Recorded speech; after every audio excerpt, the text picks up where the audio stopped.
Are we live? I have no clue, bro. Oh, we are live. We are live. Oh, it went straight away. Okay. Bro, listen, I was fixing my beard and everything, bro. Yeah. You know what? I'm so used to long intros. I was like, what? Wait. Why didn't it? No, but why didn't it go into like the countdown? 10, 9, 8, 7, 6, 5, 4. Go live. It just went. Normally, it just But normally it does it at the countdown. yeah, it's meant to go 10, 9, 8, 7, 6, 5, 4. So then that's when I fixed myself up. Oh, all right. Okay, I didn't know you did that. Yeah, bro. It didn't pop up. So then we just jumped up. We went live for a long time, you know. I'm not even gonna lie to you. It's been It's what it is, isn't it? It's been 30 seconds. Yeah, man. All right, yo, well done, people. Well done, people. We're live. Yeah, you're right. Go on, so then, all three of us are back again now. Bro. Yeah. So, all right, TJ, how you been? First of all. I've been good, bro. I've been good, man. Just alive. I'm not ill anymore. Just living my best life, man. Talking about the government and taxing me, but it is what it is, isn't it? Bro, wait. No, it's serious, man. This tax is nonsense. Is nonsense. My hard work is going into. If you want to talk about tax, you got inheritance tax, council tax. I know council tax. Bro, tell me about it. And then you got what's it called? What's it called? What the tax you want? Everything. You want tax for your car once a year to actually drive, like vehicle tax. Like then you have to put your MOT to get the vehicle tax, and then it's like it's just nonsense, man. Inheritance tax if you die, like even your money gets taken away. Exactly, nothing's yours. Yeah. Levy tax. Harry, how you been? I'm very good, thank you. It's nice to be back. Also, we haven't done a stream together for a long while, so it's nice to be back and talking Tottenham, and can't wait. Hopefully not taxes, but yeah. No, bro, we don't know what taxes are yet. He's living he's living the carefree life. He's living that. Study business studies or economics at all? No, not at all. I did business studies at GCSE, so. Did you? No, I haven't been given the option, so. I missed them. I missed them times, you know, when I didn't have to worry about none of that nonsense. You know why? Because you know that's what schools used to teach you. That's one thing they failed. I promise you, future life, you mean that sort of thing? Yeah. Yeah, man. They didn't teach me nothing about tax when I was in school. Well, they don't now. It's only when I think I learned a bit at like economics and because we had to do like when because you're doing about businesses, yeah. So you tell about they get taxed on this, taxed on that. I was like, what's tax? And my parents gave me some long explanation. You get taxed on this, taxed on that, taxed on this. It's like, yeah, great.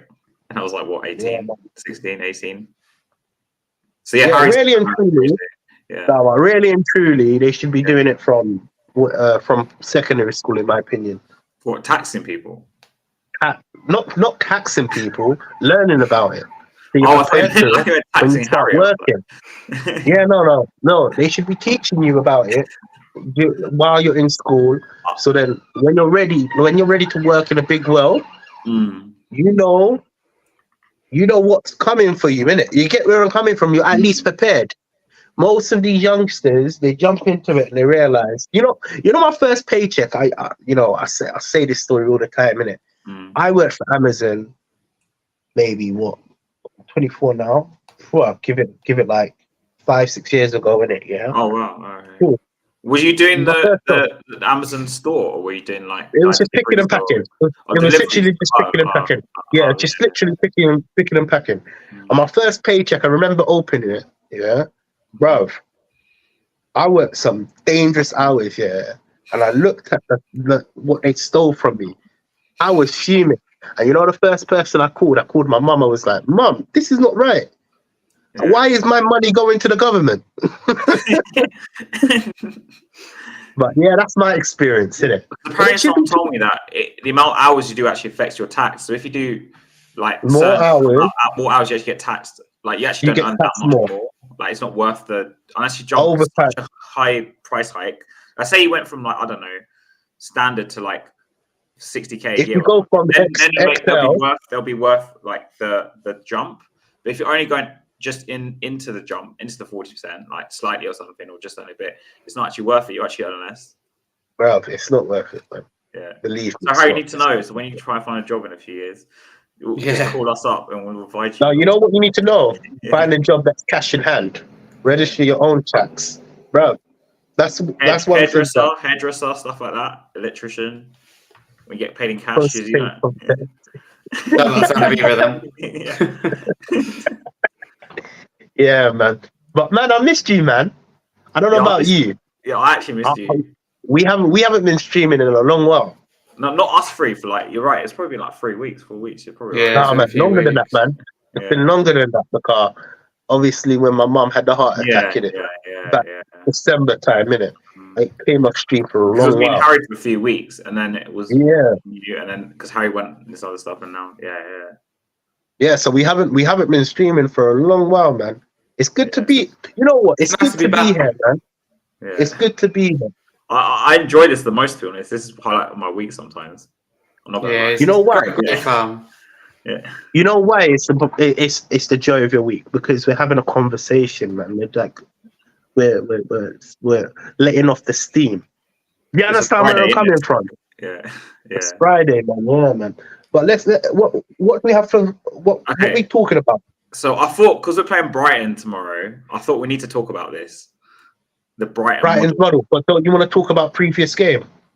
Oh yeah, when we drew 2-2 to Yeah, don't you want to talk about Everton? Yeah. Yeah, let's. The reason I wanted to keep that hush for a bit is I have got a point to bring up about that thing. I was going to tie into something else.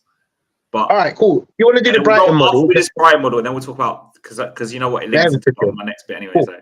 So cool. I thought I'll start with you, Harry, because you haven't spoken much. We're talking about tax for the past 2 hours, but I thought it was interesting to pose a question like this to you, because Spurs are now apparently copying this Brighton model, and Brighton, you know where Brighton are. They're not exactly. They made Europe for the first time, and for where they were to where they are now, you have to give them credit that it's worked. But for the club expectation of Tottenham Hotspur, Harry, is this Brighton model that we're copying? Because Paul O'Keefe used this on Twitter, the Brighton model, like jargon. Do you think it's going to work for us in the long run? I think it is working, and I think it will work long term, because you look at some of the players that Brighton have produced and got hold of, and you look at someone like Evan Ferguson, and the players that Brighton have moved on. Chelsea, prime example of business they've done with. They've got players now. If Brighton sold all their best players, we're talking, 300, 400 million that they could make. So they're in a nice position where they've got quality players, or they cash in and get a large amount of money for that. I think it's been reinvested very sensibly as well. So I think the Brighton model is the right model to adapt. Because obviously our recruitment, I think, had been poor, but the last few windows for me, it's been spot on. We're not only thinking about now and the future, which is what the Brighton model's done. I've made my thoughts clear. I'm very happy with the 2 transfer windows under Ange, not only for now, but long term. Thinking about that long term with Sarah and the doggy committing until 2030 is huge. Lucas Bergevall, the signing as well for the future. Don't know a lot about him, but again, I know he's for the future. Already made his Sweden debut. So, I think it is working, and I think it will work. And Brighton, they're not doing that well this year. They've been on the unlucky side with injuries, but still going to progress in Europe. And ultimately, under De Zerbi, they're still, for me, going to be in and around, even come the end of the season, in around that top 6, 7. They've become very quickly a big club that generates a lot of profit and can keep hold of and attract and sell top players. But I know you spoke a lot, Harry, about selling the players, right? But surely if Brighton are going to win a trophy or break the top 4, for example, surely this model in the long run doesn't work, because it's implying that they're going to bring up these young players, sell them on. Because you said the quote you said was 300, 400 million, so you could sell them for. Yeah, easily. But will Brighton, with this model, ever break into being a top 3, 4 side? Well, look at someone like Ajax, which for me got them to the Champions League semi-final, playing that way and producing that way some of the talent they produce. Of course, you have to keep hold of some. Like Evan Ferguson, they'd be very keen to keep hold of him until they can get 80, 90 million, maybe more for him. And so they'd be keen to keep hold of players. But players like Cucurella and Casado that they shifted, we now look at them at Chelsea and go, Brighton done it at the right time for the right price. So I think Brighton have been very, very clever about that. I think what I'm trying to say, Harry, is Evan Ferguson is most likely going to be sold. City are looking at him. We've been linked with him. Eric could be sold in the summer. Yeah, Southampton's the best example for Brighton. So what I'm saying is that it's not really sustainable, because if they're going to just keep selling their players, how they're going to break that? I'm saying break the bracket. I think where it's similar to the Brighton model is in terms of the way we do our recruitment and like the approach we take it. I think that what differentiates our model to Brighton model is that we'll be able to keep hold of players because naturally we are a bigger club. Again, it creates even bigger profit and revenue. So I think we will be able to keep hold of players. Like you look at Lucas Bergerfall, I think we have no problem keeping hold of him. Whereas I look at that Brighton team, key players, even Ferguson, they just aren't going to be able to keep hold of him because City come in 100, 150 million. Don't tell me that Brighton are going to turn that down. They should be accepting that. So I think the Brighton model, there's similarities and differences to it, but the way we go about our recruitment, and I think we've seen it this summer with Vicares, for example, it's just a completely different approach to recruitment, if you like. Then I think that's where it is similar. Also, Brentford, for me, comes under a very similar category, and that's why I think they broke into the Premier League and now what I'd call a stable Premier League club with Thomas Frank. So I think that the model will work, but I don't think it'll be identical because we're talking about a Brighton side that want to consistently be in that top four, and we're talking about a Tottenham side that ideally want to be in that top four and beyond, and hopefully in the end fight for trophies. Okay, TJ, your thoughts on this? Are we copying Brighton, and is it going to work? Okay, can I just take it a step back? Yeah. I take it a step back. Yeah. I'm a bit concerned about this Brighton model, to be totally honest with you. You know why? One thing, there's only one thing in it. Yeah. Ange Postecoglou hadn't used any youth. So I know. We're going down this Brighton model, and I have quotes from Ange Postecoglou saying our youth setup is not at the level. When you've got our under 21s that are flying away, our under 18s that are flying away, and now you're going to talk about a Brighton model. If we're not going to use the youth and we're not going to give youth opportunities on the pitch to flourish, to actually take the step up, to become a household name for us, what is the point of the Brighton model? And my concerns, and let me be honest with you, I've been keeping it straightforward from the start of the season, and only you guys obviously stream with me. I said what I rate about Postecoglou is he likes to use youth, and he gets youth together, and he actually ends up using its youth. We haven't seen that yet. Look, giving you two examples. This is off the top of my head. We didn't have no centre back for about a couple of weeks, and he didn't even go to look at the youth. No Alfie, so no Brighton, Phillips. Yeah, exactly. So he didn't even attempt to use the youths. You know, we shipped our Ashley Phillips across to the whatever team in the Championship, innit? My concerns with this Brighton model, yes, cool. It's producing youth, and obviously, hopefully, we can obviously capitalize in the next 5 to 6 years. However, for me, I'm sick and tired of this building stage. I want to win now. Yeah, no, mate. So this is why a lot of Spurs fans might disagree with me, but I don't care. I'm my own man, and I have my own head to my head. You could disagree with me all you want, yeah, and I'm not gonna swear on here, but whatever model, bro. Yeah. Whatever model, bro. Yeah. Just get the job done. But TJ, don't you think? Because the thing with this model is, and Spurs been using a similar model, I would argue, for the past 20 years since Levy's been in charge anyway, with the youth, buying youth and selling them on, and buying youth and trying to turn them into superstars. Like Spurs have done this anyway, yeah.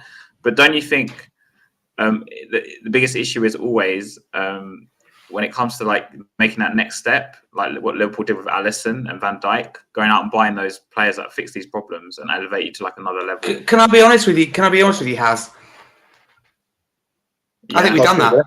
James Maddison. No, we didn't do that. No, I think we honestly. Mate, wait. Say what you said again, Harry.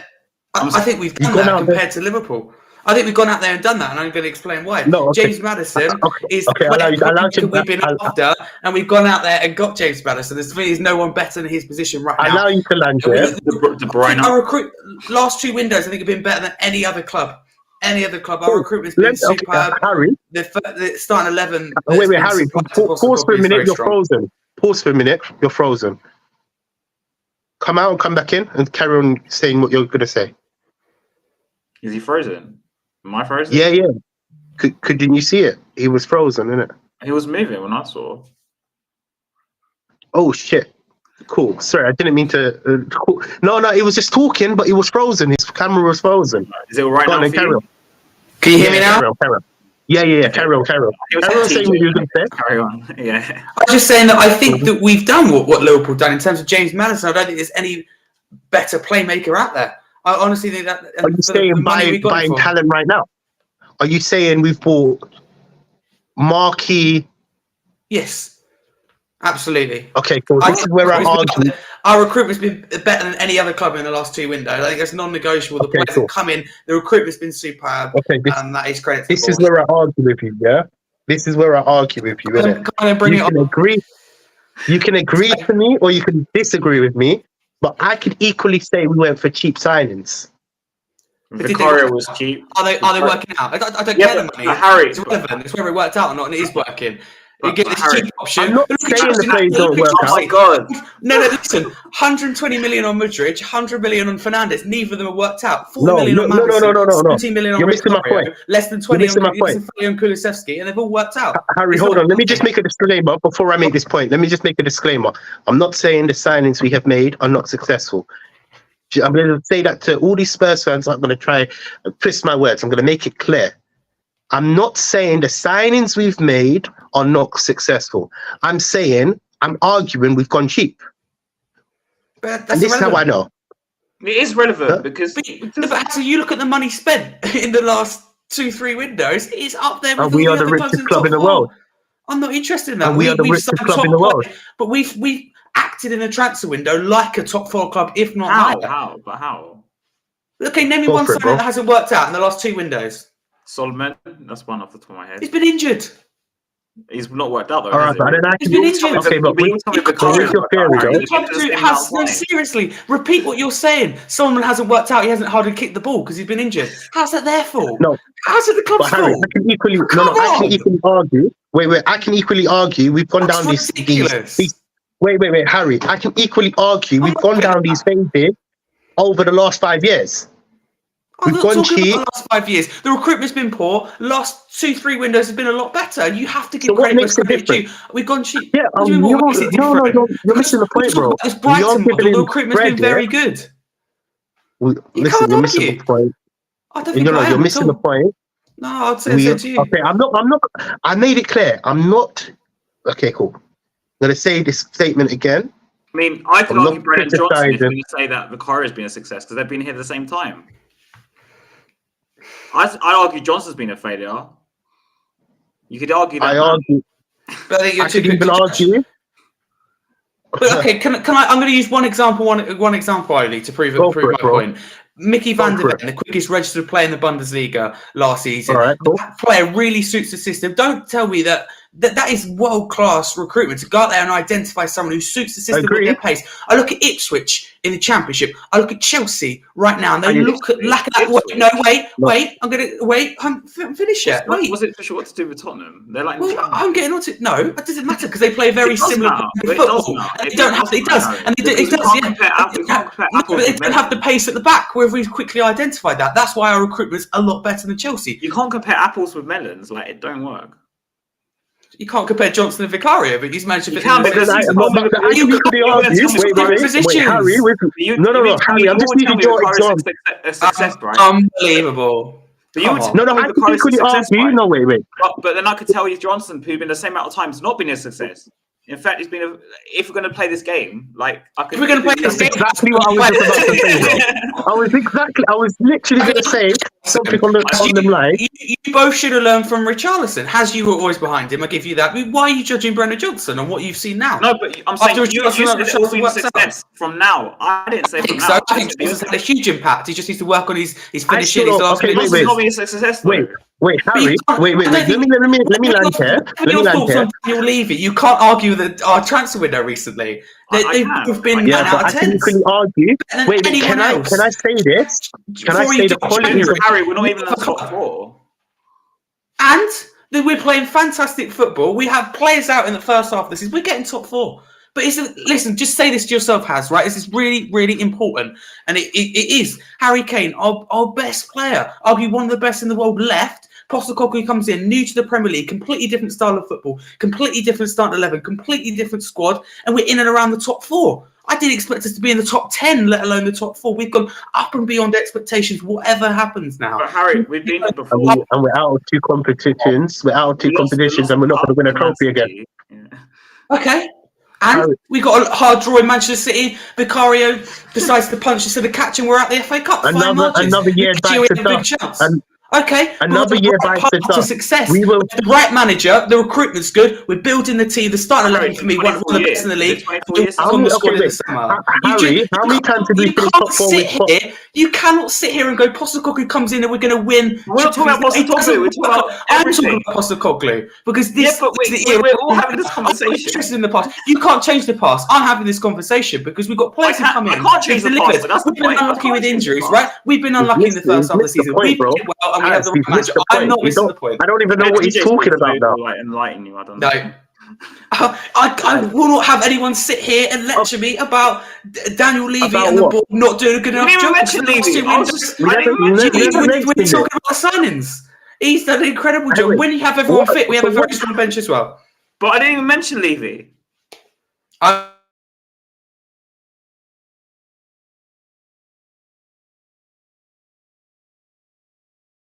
Because you can't erase that. Harry, we're technically in the same spot as we were in with Poch. We're trying to go for 4th place. It's not any big improvements. It's another year. Is any more to do than top 4 in Angie's first season? I don't get it. What are you hoping for? Listen, bro. Now, okay, cool. Can I speak now? In Manchester City. How many years has Pep Guardiola been here? How many players has he bought? How much money has he had to spend? You can't expect Ange to come in after 1 or 2 windows and knock City out. That Pep got. Do you expect Ange to get the same money as Pep got then? Well, if you look at what we've spent, yes or no? Just see in the last 2. I'm not answering the question because in the last 2 windows, our spend has been very high. Our recruitment has been superb. We've shifted players outside the door. Yeah, we've done very well. We could have done that under Poch as well. 18 months without giving him any money. New stadium was the priority at the time, which is a game changer. Look, can I just explain? Clubs are struggling with FFP. You look at the January transfer window. We've played it right. And we're the richest club in the world. I don't care. Our tickets are the highest. It's a good thing. Okay. Our tickets are the highest. We're the richest in the world. Our beer's the highest. Harry, we're hosting NFL and all of these stuff, and we're still not successful. Yeah, but if I don't pay, you say something, I'm not a fan. Arsenal, listen, look at this, yeah? In the last 16 years, Arsenal, Chelsea, Liverpool, West Ham, and all of these teams have all won trophies. And you're saying top 4 is our goal? Come on, man.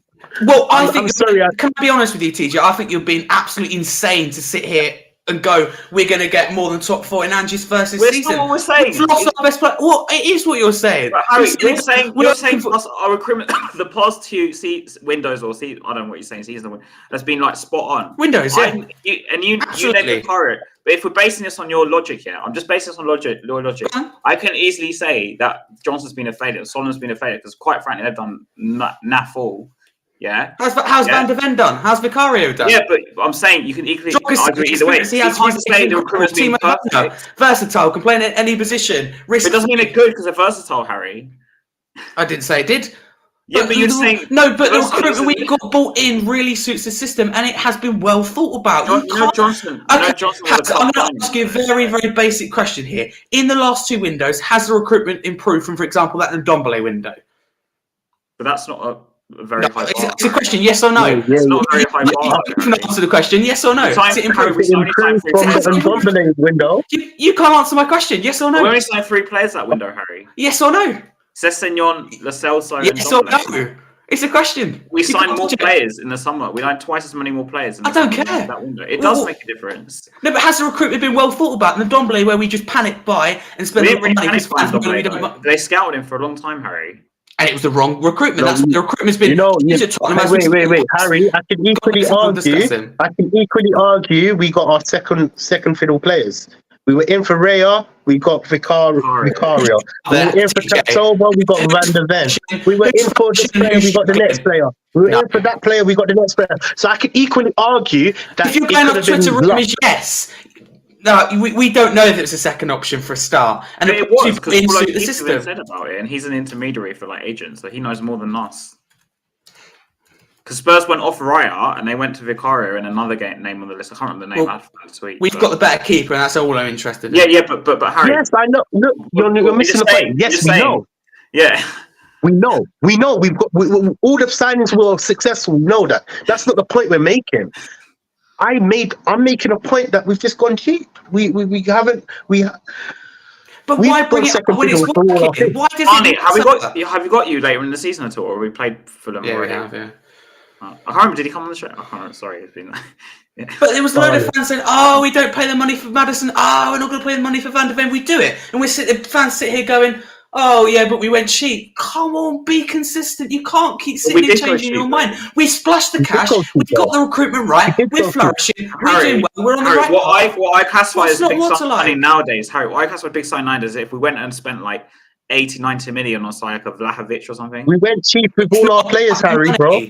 It's not about the money because Chelsea have wasted money signing after signing that hasn't worked out. It's about an extreme example. It's been spot on recently, and you just can't deny it. Chelsea's an extreme example. No, but we're making a fact. It's an example.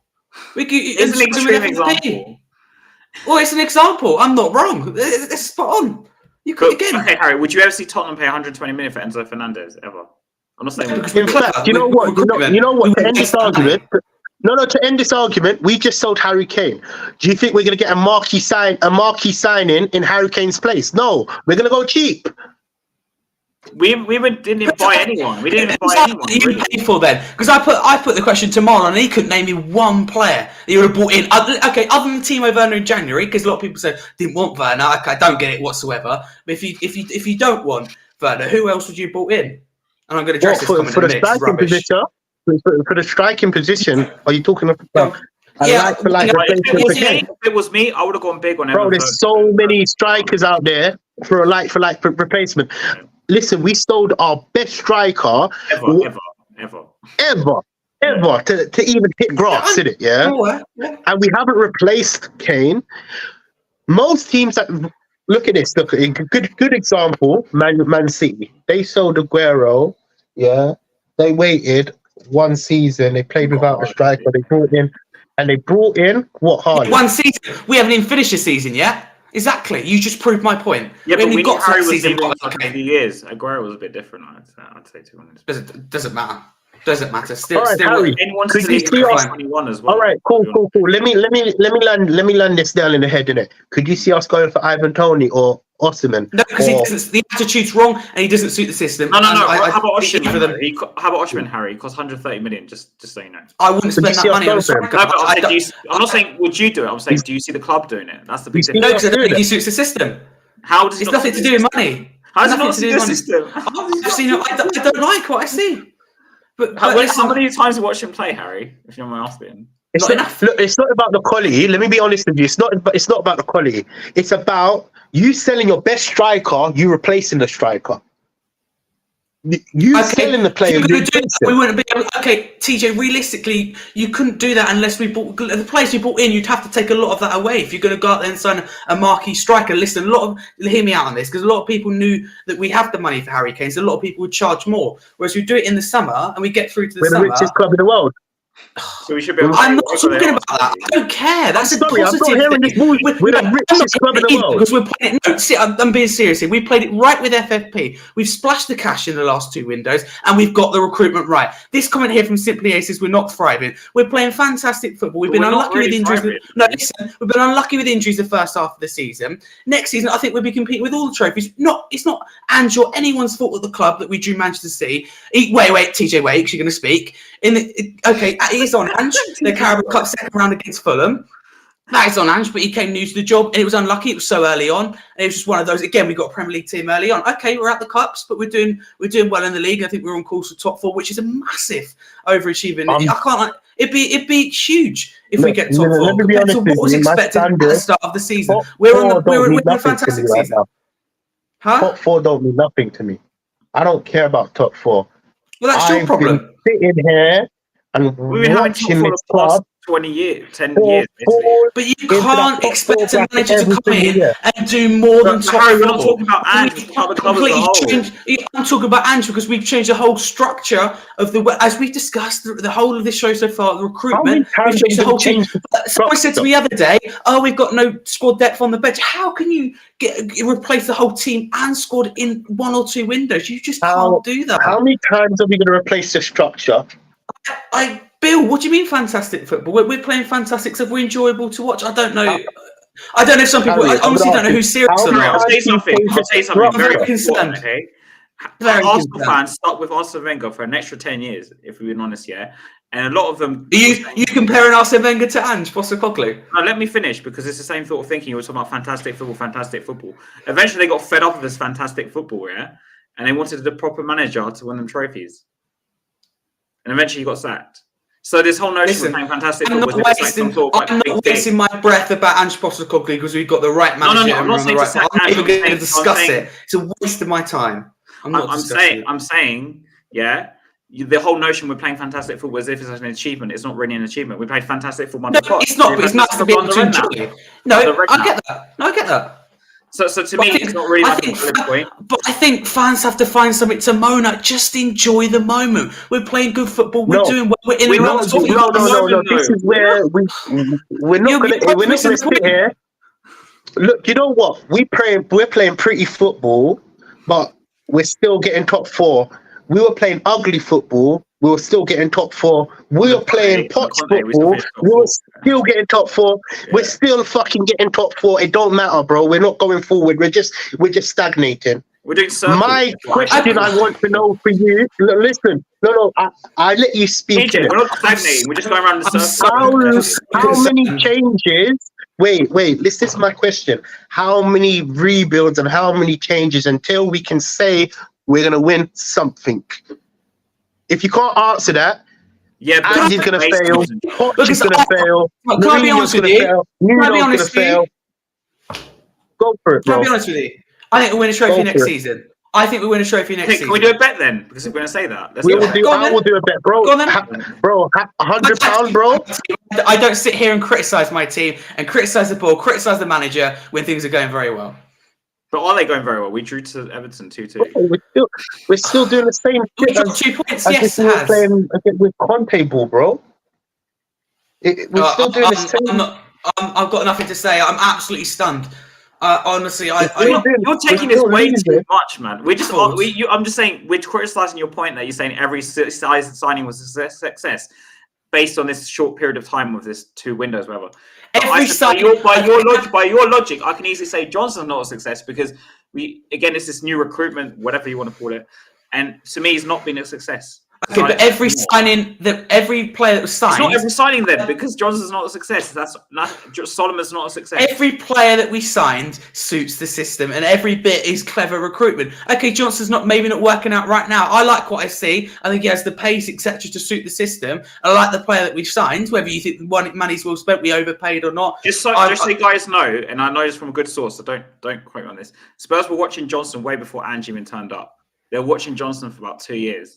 So whether he's like a club signing or not, or an Ange signing is even up to debate in itself. But if we're basing this on being on a new recruitment style signing, I've got some inside source as well. The same way, listen, they were looking at Nusa for a long time, and they lost out on Noosa. And luckily we didn't sign him. Noosa was another one. I don't know what happened there. I don't know. Can you explain to me what happened there? Because I thought we had him. Mr. Harry is defending all of this mediocrity. Yeah. This is what a club is, a mediocrity club. No, I'm not having that. We're acting like a big club in the last 2 windows, TJ. Are you having an agenda against the board? That's fine. But you need to sit here and act like credit where credit's due. It takes a lot as a human being, but you have to sit here and go, well done. What am I credited? Wait, what am I credited?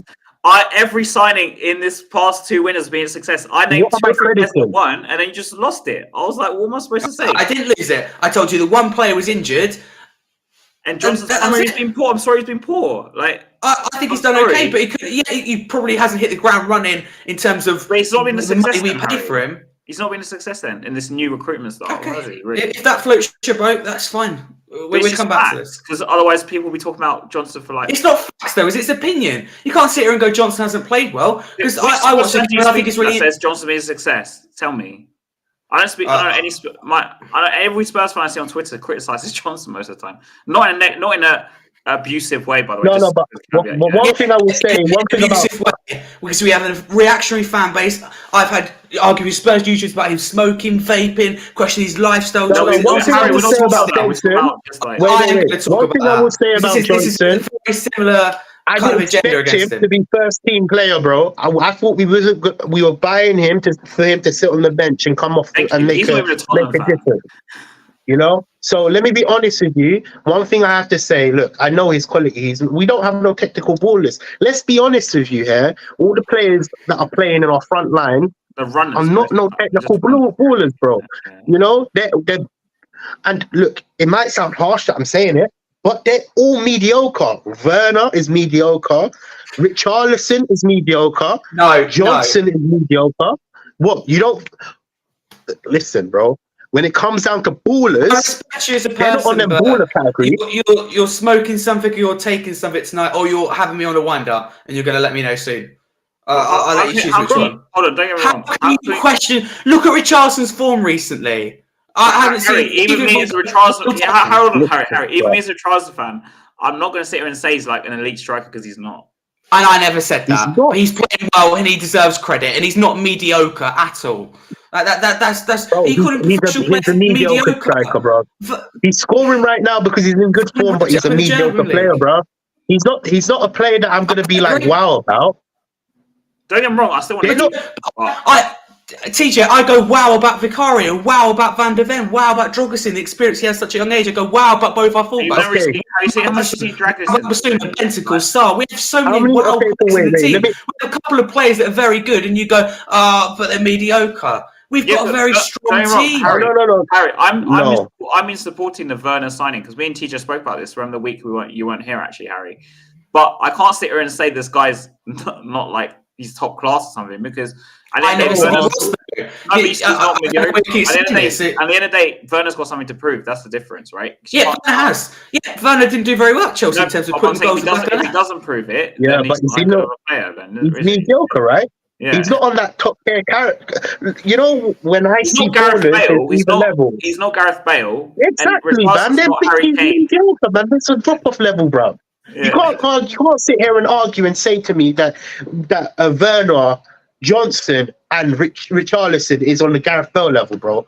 Because then I've lost all faith talking to you as a Spurs fan. I never said that. Mediocre. I'm talking about a generational talent that we don't have right now. Because no. I'm saying you're saying these players are so good that it's like somewhere in the middle. Richarlison is a backup striker. Read that comment. I would say that's true. Can I be honest with you? I think we have the best back four in the league, and I think when fully fit, we have the best midfield and best midfield depth. And then why are we short up front then?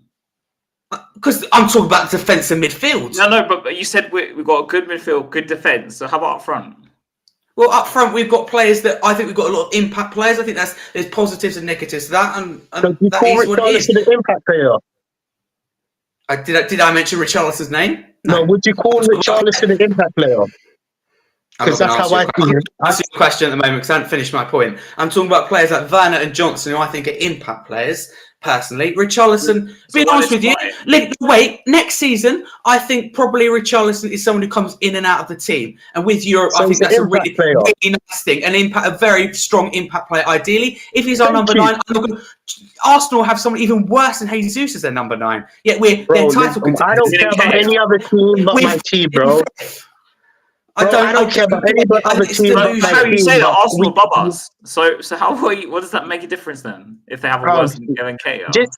Just see the squad as how it is, isn't it? Yeah. It's an all-right squad at best, bro. Has common knowledge. Whose stats is better this season, Richarlison, Jesus? Richarlison, but who's above us in the league? Arsenal or Tottenham? At the moment, Arsenal, because they play. Who has more trophies in the past 10, 20 years? Arsenal. Again, I don't get into that discussion. Who has won a trophy in the last 5 years? Arsenal, Chelsea, Liverpool, Man City, West Ham, and Tottenham's not in that list. So forget what you're saying about these players are good. It's not good enough, man. It's not good enough. You have to say how it is, bro. Stop living in the past and focus on the future. We're not talking about the future. We're just saying we're sitting here talking about the past, which cannot be undone. No, because I'm saying the past always pushes. Always has a meaning. It does not. No, it doesn't. No. Yes, it does. No, it doesn't.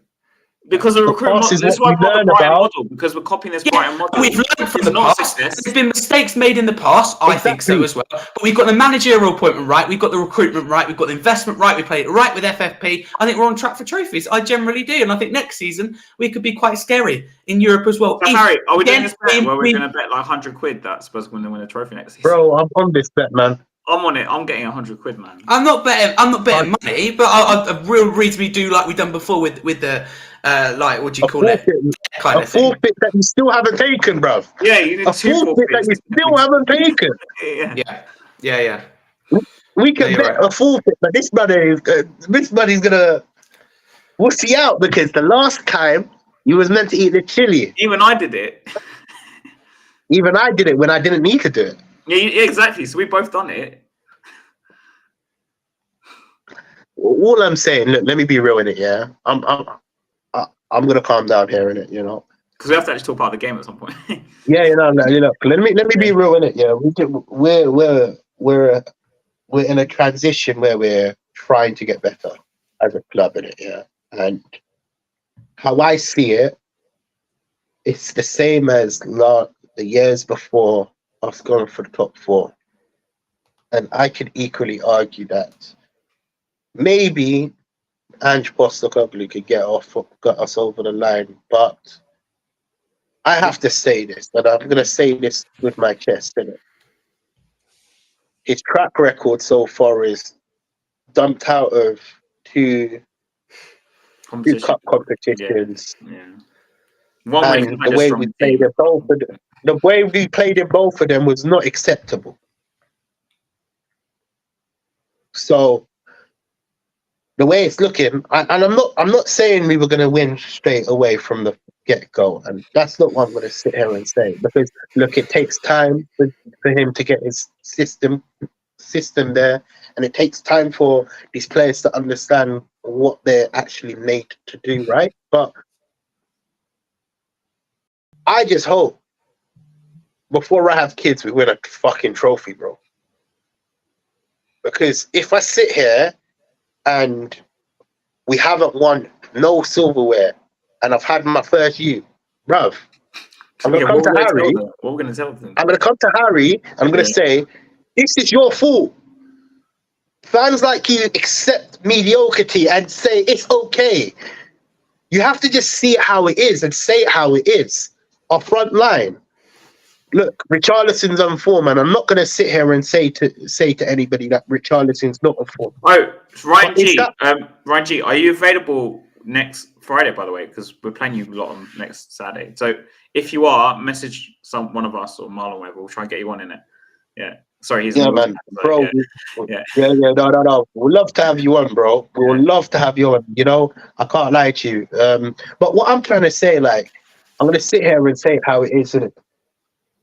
You have to either win in a lot. I've said it many times in the last 10 years, 5 years, whatever you want to say it. All top teams, Arsenal, Man City, Liverpool, Chelsea, West Ham, You know, you name it. All have won trophies. What Tottenham? So there's something TJ, we also wrong. sacked Jose 5 days before a final, which is insane. I'm still not over that. Bro, I'm not. This is why I can't sit here and just accept that it's all positive and roses and daisies, because it's not. It's not. And you know what? Look, we're going to get into the Everton game because I want to jump onto that Everton game as well. Because all I can say is I did predict it a few weeks before that we would draw there. Just saying. Yeah, I know you did, but bro, you know how many times we let a team score in the last like fucking seconds of the match? There's something wrong with us, bro. You read my mind, because this is the next point. Because you know it's the record number. I think it's like 8 times or 9 times. Bro, it's bad, bro. It's not good. There's something. It's either concentration. I don't know, man. But we struggle to see out matches, you know. Do you think, TJ? Because I might as well start on this because you just basically read my mind, thankfully. Because this literally was my next point, right? I'm not joking. Only on the Everton game we were 2-1. You know, we drew in the end, but. Do you think this is a concentration problem? Do you think this is a stylistic problem because of the intensity they play at and they get tired or whatever? Like, what do you think is the issue? You know, I think it's a stupidity problem. You know why I say that, yeah? It might sound crazy, innit? And a lot of Spurs fans are going to disagree with me, but I don't care because I'm TJ. You can disagree with me all you want. This is just my view. You're winning 2-0 in it, yeah? You don't fucking carry on playing the higher line, man. I'm sorry. We weren't winning 2-0 for a start. We weren't winning 2-0. Bro, you're okay, but put it like this: you're winning, you see out the game, bruv. Yeah, I agree with you. So you can't start. Cole, yeah, he said. And I agree with that. Well, absolutely spot on. Yeah. And you know another thing that is really concerning as well. You know, and look, I like to watch a lot of football as well. You know, I can't understand why we struggle so much under set pieces. Really? We've got Bill. Can you show us the quote, please? Because I'm interested in this now. Wait, sorry. What was he saying? He says Ange basically said that he'd rather draw 2-2 than get through the last few minutes of the game to win 2-1. The results are therefore on Ange. Can you show me a quote? Sorry, I'm not disagreeing with you, Bill. Just you know the same bullshit that he said as well. You know, he said something about are you for not ready? Yeah. Are you for not ready? Please put it in the comments. I know it's on Ali Gold on X. Just put it in the comments, please, if you don't mind, mate. Yeah. He said some bullshit as well. You know that really pissed me off. Are you for are not ready for first team football? When if you actually look at our youth, under 21s are first, under 18s are first, and you don't give none of the youth a chance. So I don't understand what's going on. I'm not going to shout, but when are you going to give them a chance? When would you give them a chance? Well, you could have instead of playing Emerson at the it's a question. I'm arguing it's a question. When would you give them a chance? Last 70, 80 minutes, bro. Give them a chance. What would you do against Everton? We're winning 2-1. Bro, listen. Unfortunately, mate. If you're gonna make a point, you need to back it up. I think TJ's right. No, if we're winning games 3-0, we should bring on the youth. Look, when we had four left backs and right backs, hold on 1 minute, bro. When we had four left backs and right backs, you had the centre backs on the bench. He chose to go with left backs and right backs. You're not giving the youth a chance. Like Alfie and Ashley Phillips easily could have played instead of. Yeah, I agree. That's why I was questioning him, and I agree. Yeah. So I backed up my argument. So you can give youth a chance. Yeah. Come on. It's not rocket science. This point's irrelevant. Last 80 minutes. We'll be waiting all season. Last 80 minutes, innit? For example, last 80 minutes or even 70 minutes. Bro, you can easily give youth a chance. What game would you have put in, looking back, TJ? Because you said Everton, we couldn't hold on. You're relying on the youth to hold on. Okay. No, he's not saying that point. He's just saying the youth in general. No, I know what he means, but I need to give. He's basically saying, Harry, if we're winning, you can't sit here and go, and I'm going to get annoyed again because you can't sit here and go, the youth deserve a chance, but can't give one example. Harry, I'll give you one example. We were 5-2 up away to Burnley, right? Yeah, and apparently, that was an example. There we go. Yeah, that was an example. He didn't bring anyone on from the youth. Yeah, the only one I see hearing is Don Lee came on. But you know what? Not even that. Yeah, you got the youth thriving in the setup, innit? And I'm sorry can we all agree on something? That it's nice to see Phillips and Don Lee doing well at Plymouth Argyle. It's nice to see them doing well, and I'm quite excited about them for the future. No, he's not talking about together. Holding on to a league. I'm going separately. Sorry. Oh, I thought you meant me. No, I'm talking to the guy in the comment. Oh, sorry.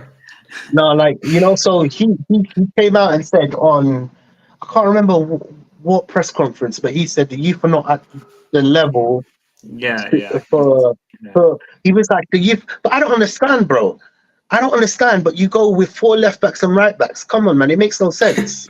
No, that's not what I would have done. And the under 21s are first. They're unbeaten, bro. The under 21s are unbeaten. You got under 18s that are first as well. They've only lost 3 times. So you know what? I don't think it's rocket science, but for me, what's disappointing about Ange? He's not giving any chances to the youth for them to thrive, bruv. TJ, do you think we're meant to be doing the Brighton setup? We're meant to be doing the Brighton setup. And this is meant to be a transitional season, so there's the best chance to do it, really. Bruv, thank you, man. Thank you. Thank you. And Simply Ace gets it. I agree.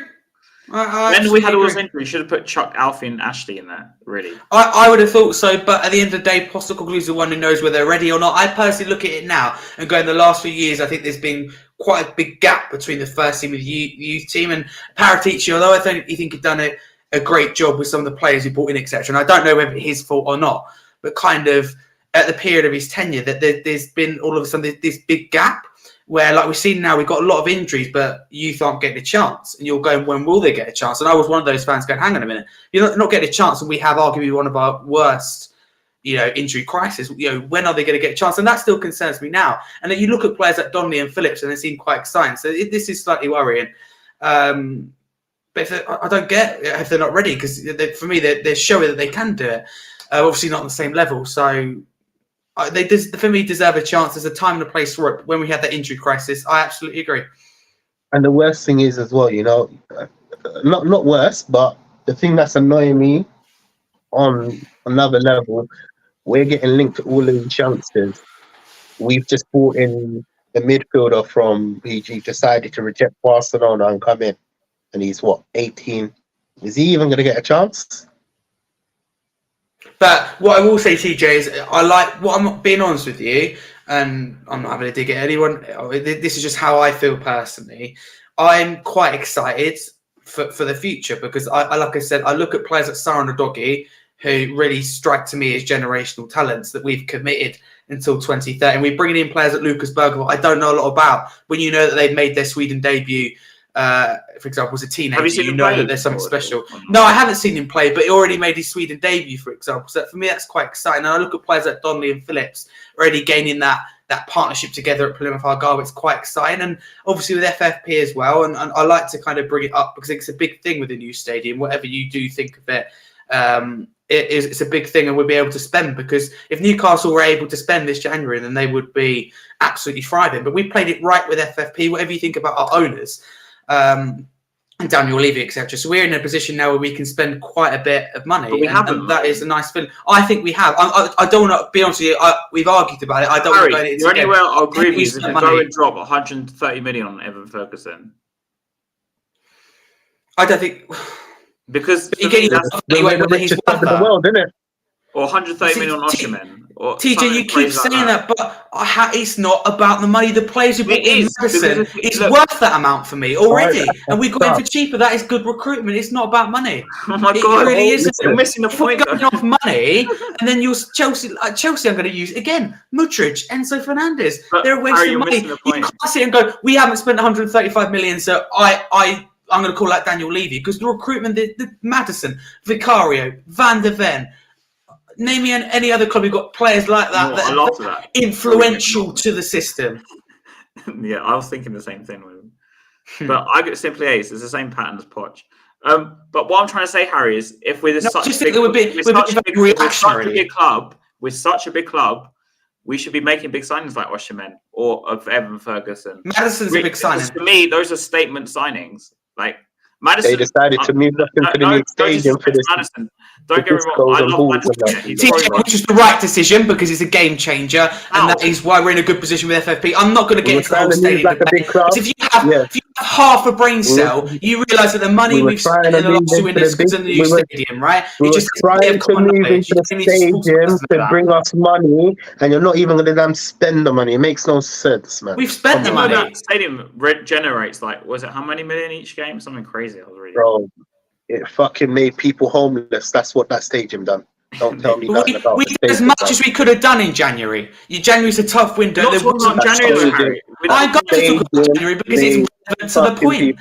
We're not talking about January though, Harry. We're talking about January. I'm going to bring it up. You can't sit here and go, I'm not happy with the recruitment, but you can't talk about January transfer window. But we talk about the summer, and then you were like, I can't criticize Johnson apparently. Bro, you don't know. Harry doesn't know what he's talking about right now. Sorry, Harry Johnson. Let me be honest with you. No, I'm not listening to what you're saying. I said people being reactionary about Johnson. For me, it's working out. It's not reactionary. I've been playing for 2-3 years. I can't hear when you're both talking once either. So you have to decide between you who's going to talk first. Brother, like I can't lie to you, man. I'm the same point. That's in place. I'm too old to argue. I see how it is, and I'll say it how it is. Bro, I give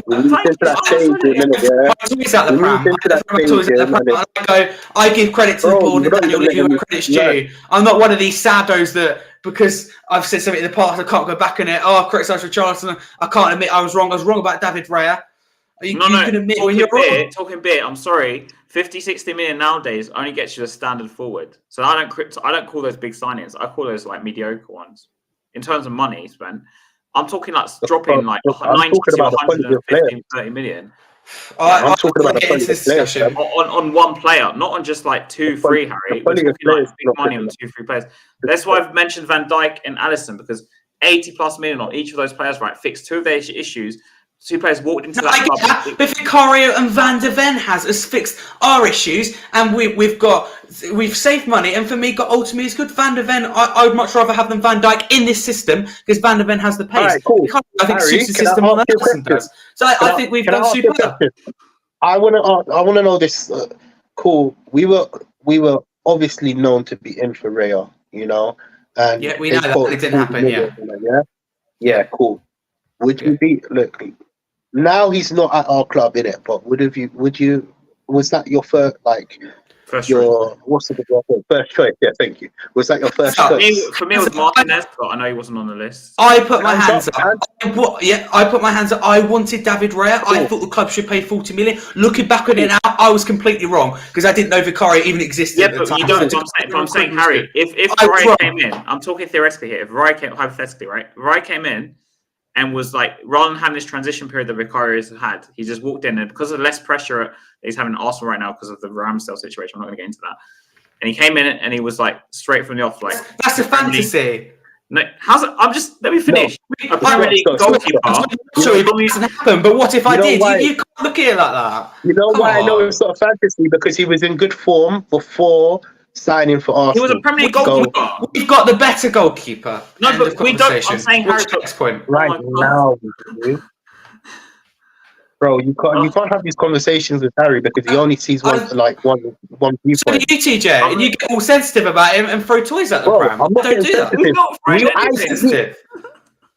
You know what? Listen, I could equally argue if we got Raya, it might not have been a big deal. I could equally argue if we got Capsoba and Van der Ven. I hope you're joking. Van der Ven might have not been needed. Anyway. I could equally argue if we got Taliba, we might not have needed Radiju Gusin. I could equally argue that we've been chasing Madison for a long while. But we didn't finally ended up getting him. Harry, we've been chasing him for 8 years.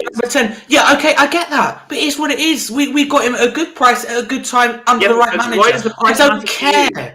Okay, I'll give you an example, Harry. I'm talking about price. 100 million is let me finish.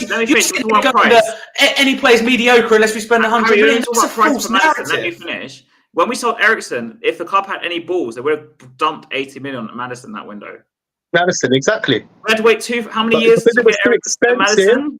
Because it was too expensive. They decided to wait until Why are we talking about things that happened in the past? I don't get it. Why we're worried so much about the past? It's happened. I thought what's happening now. It's the past, though. What? What do you mean it wasn't the past? The past always predicts you. It has a bearing on the future, right? Yeah.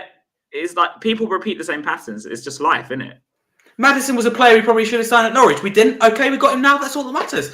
Ivan Perisic, we should have signed a decade or two earlier. We didn't. So what? What? I'm not going to sit here crying about it. Thank you. Simply Ace gets it. Grow up. Seriously. No, you're not understanding what we're trying to say. I'm understanding what you're saying. I think everybody gets it, but Harry, though. You don't understand what we're trying to. The point we're trying to make. We're talking about being. I know the point you're making, but I think it's absolutely ridiculous. You're living in the past. You're not accepting the board have done well. We're not living in the past. You both know it deep down that they've done a good job, but you can't admit it. How they've done a good job? I've already said, listen, bro. I've already. No. You know what? You keep saying that we can't admit it. I've already said Daniel Levy has done a good job. I'm not sitting here and saying he's not. No, but you're not understanding. You're sitting there and questioning the new stadium. Which is the reason we 110%. 110%. I have a personal grudge with that. Wait. I have a personal grudge with that. You're both living in some kind of fantasy world. Bro, listen, I have a personal grudge with that. You don't want to push me on the personal grudge. Because the personal grudge, I will end every single fact that you're going to bring out. I can just mention one thing. The stadium made more than 10 people homeless. Exactly, done, dusted, and that's it. But you don't want to go down that route, because that route, I can even bring people on the camera. That's an F-call route, yeah. So I can bring people on the camera and they will say it. You know what? When they were building the stadium, innit? Cool. You man want to get political, innit? Because you don't live in the ends, you don't know, innit? But I will tell you how it went down. I'll be very clear about that.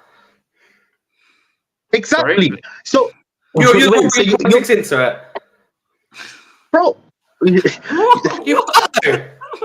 I stated we built the new stadium to make us for our success. Money. So we can spend the money. So we could finance. We haven't really spent the money though.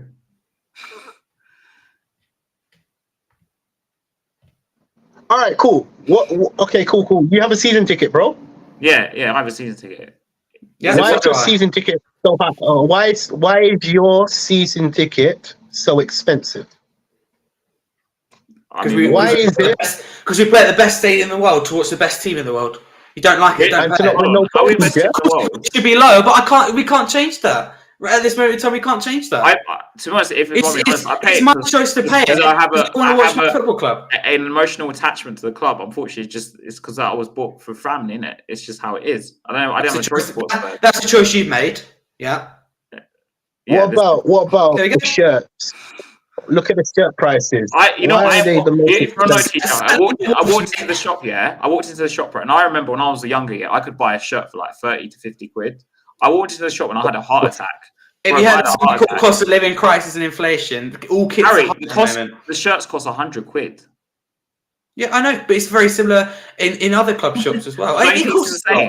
No, a shirt.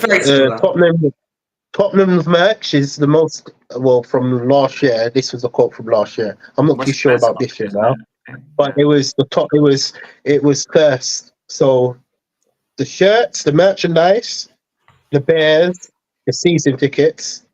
We're paying the most for all of that nonsense. Yeah, we're paying the most. The only money I give Tottenham every year is Can I be honest with you? Can I be honest with you? All prices of football shirts and things and football tickets. Fulham with Barney in the chat can relate to this, and with his merchandise as well. It's probably way too high, and they're ripping fans off, right? But we were talking about the new stadium. I wasn't talking about price. Harry, if we're paying such high money, wouldn't you expect more than just top four? Going forward, yes, but now manager's first season at the club, where we've gone for a completely different. We've reconstructed the recruitment team, the recruitment style, the investment style. The whole team, new stadium. You can't just sit here and go, we're going to win the league. You can't sit here and go, we're going to win the league in Postecoglou's Cookie's first season. You know that. Jesus Christ. Harry, we've made this new stadium, right? I hear you. We've made this new stadium, right? And we're still following the same transfer model we've followed for the past 20 years before that. But you said we changed our model. And we're making more money on top of that. You spent the first 25 minutes of the show talking about how we've adopted a Brighton model. So which one is it? It was a debate. I was asking you if you think it was going to work. There's a very big difference. No. But the Brighton model basically is the same model as before. Wait, so look.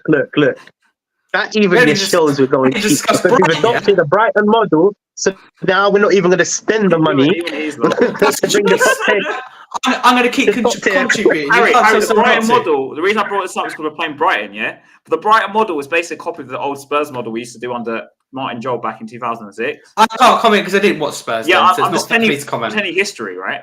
You can tell me. We used to play young English players, right? Like Michael Carrick, Jermaine Genius, Aaron Lennon, and I'm not saying they were bad players, by the way. But what happened to most of them? They were made superstars. Carrick left after 2 years. He was sold to Man United. Lennon, unfortunately, didn't for his potential. And yeah, he did a good 10 years at Spurs, but he never meant his thing. But in those time periods, 2006, we won one trophy between 2006 and now. So this model only got us so far.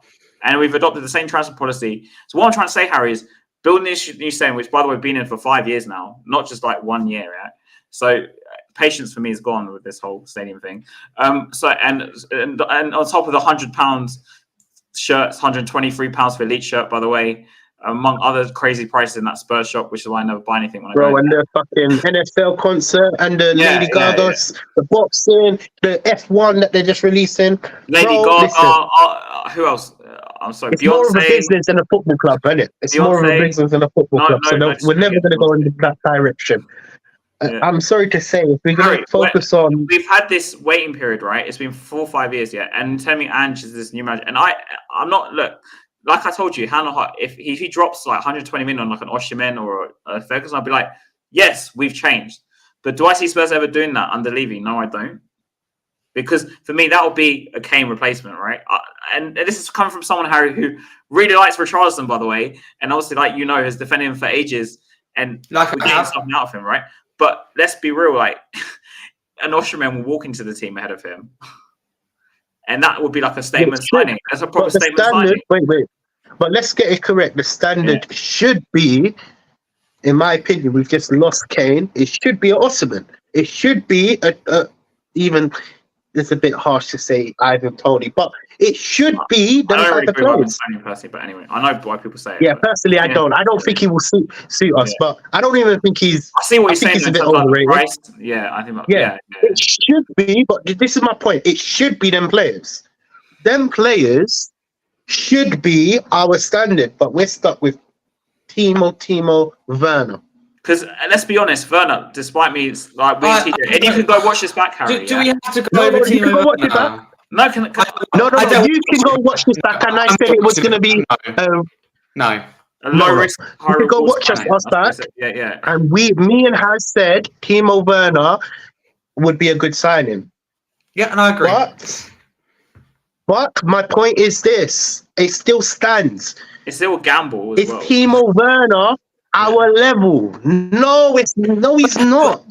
Who else did you sign in January? Because there's hardly anyone available. No club done business. Anybody else but Timo Werner, because Timo Werner's not.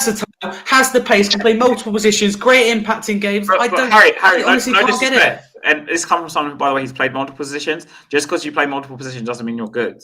I didn't say that. Because I'm just saying again. Because every point you make comes with a caveat. Oh, he can play multiple positions. No, it's the first player I mentioned who played multiple positions. No, you said Richarlison, you said Johnson. I said Richarlison and Johnson are versatile. I didn't say multiple positions. But that implies they play multiple positions. Otherwise, why would they not be versatile? I'm just saying. To be honest with you, it's all about opinions. But I'm happy. I get told all the time I can't be happy with enjoying watching my football club. And you've got to be sad. You didn't say that. Oh my God, we're not saying that.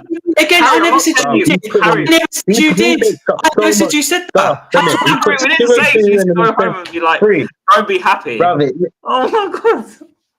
I didn't say I'm just saying the levels of the players that are probably not on the correct level. You didn't even let me finish. You didn't even let me finish. I was saying generally football fans, which I was going to say you didn't let me get onto. Please, come on. Be professional. I was trying to say that they don't give me. It was actually a good debate. But anyway, finish what you said. Today's not. Today's really not. But what I was going to say is that Look, I get told by a lot of fans that I can't enjoy watching my football club. I can't enjoy looking forward to the future. I get told a lot of times. I think we're doing very well at the moment, but we haven't discussed Brighton yet. I never said you did. I never said you did. I just think we could be better. Because it's related to our argument. It's you can't be happy and you can't enjoy your football club. I'm so confused as to what you're trying to say at this point. Yeah, now you know how I feel. I'm just arguing, Harry. We moved to the stadium. It's been 5 years. If things have really changed, we're not doing a different transfer policy, which we disagree that we're not. We all agree that we're not doing a different transfer policy because Brighton policy is basically the same as the old Joel policy, which is. Can we just bring up this comment from Tom, because Tom is absolutely spot on, and we haven't given any credit to the chat so far. So if you can pin Tom's comment, the last one, please.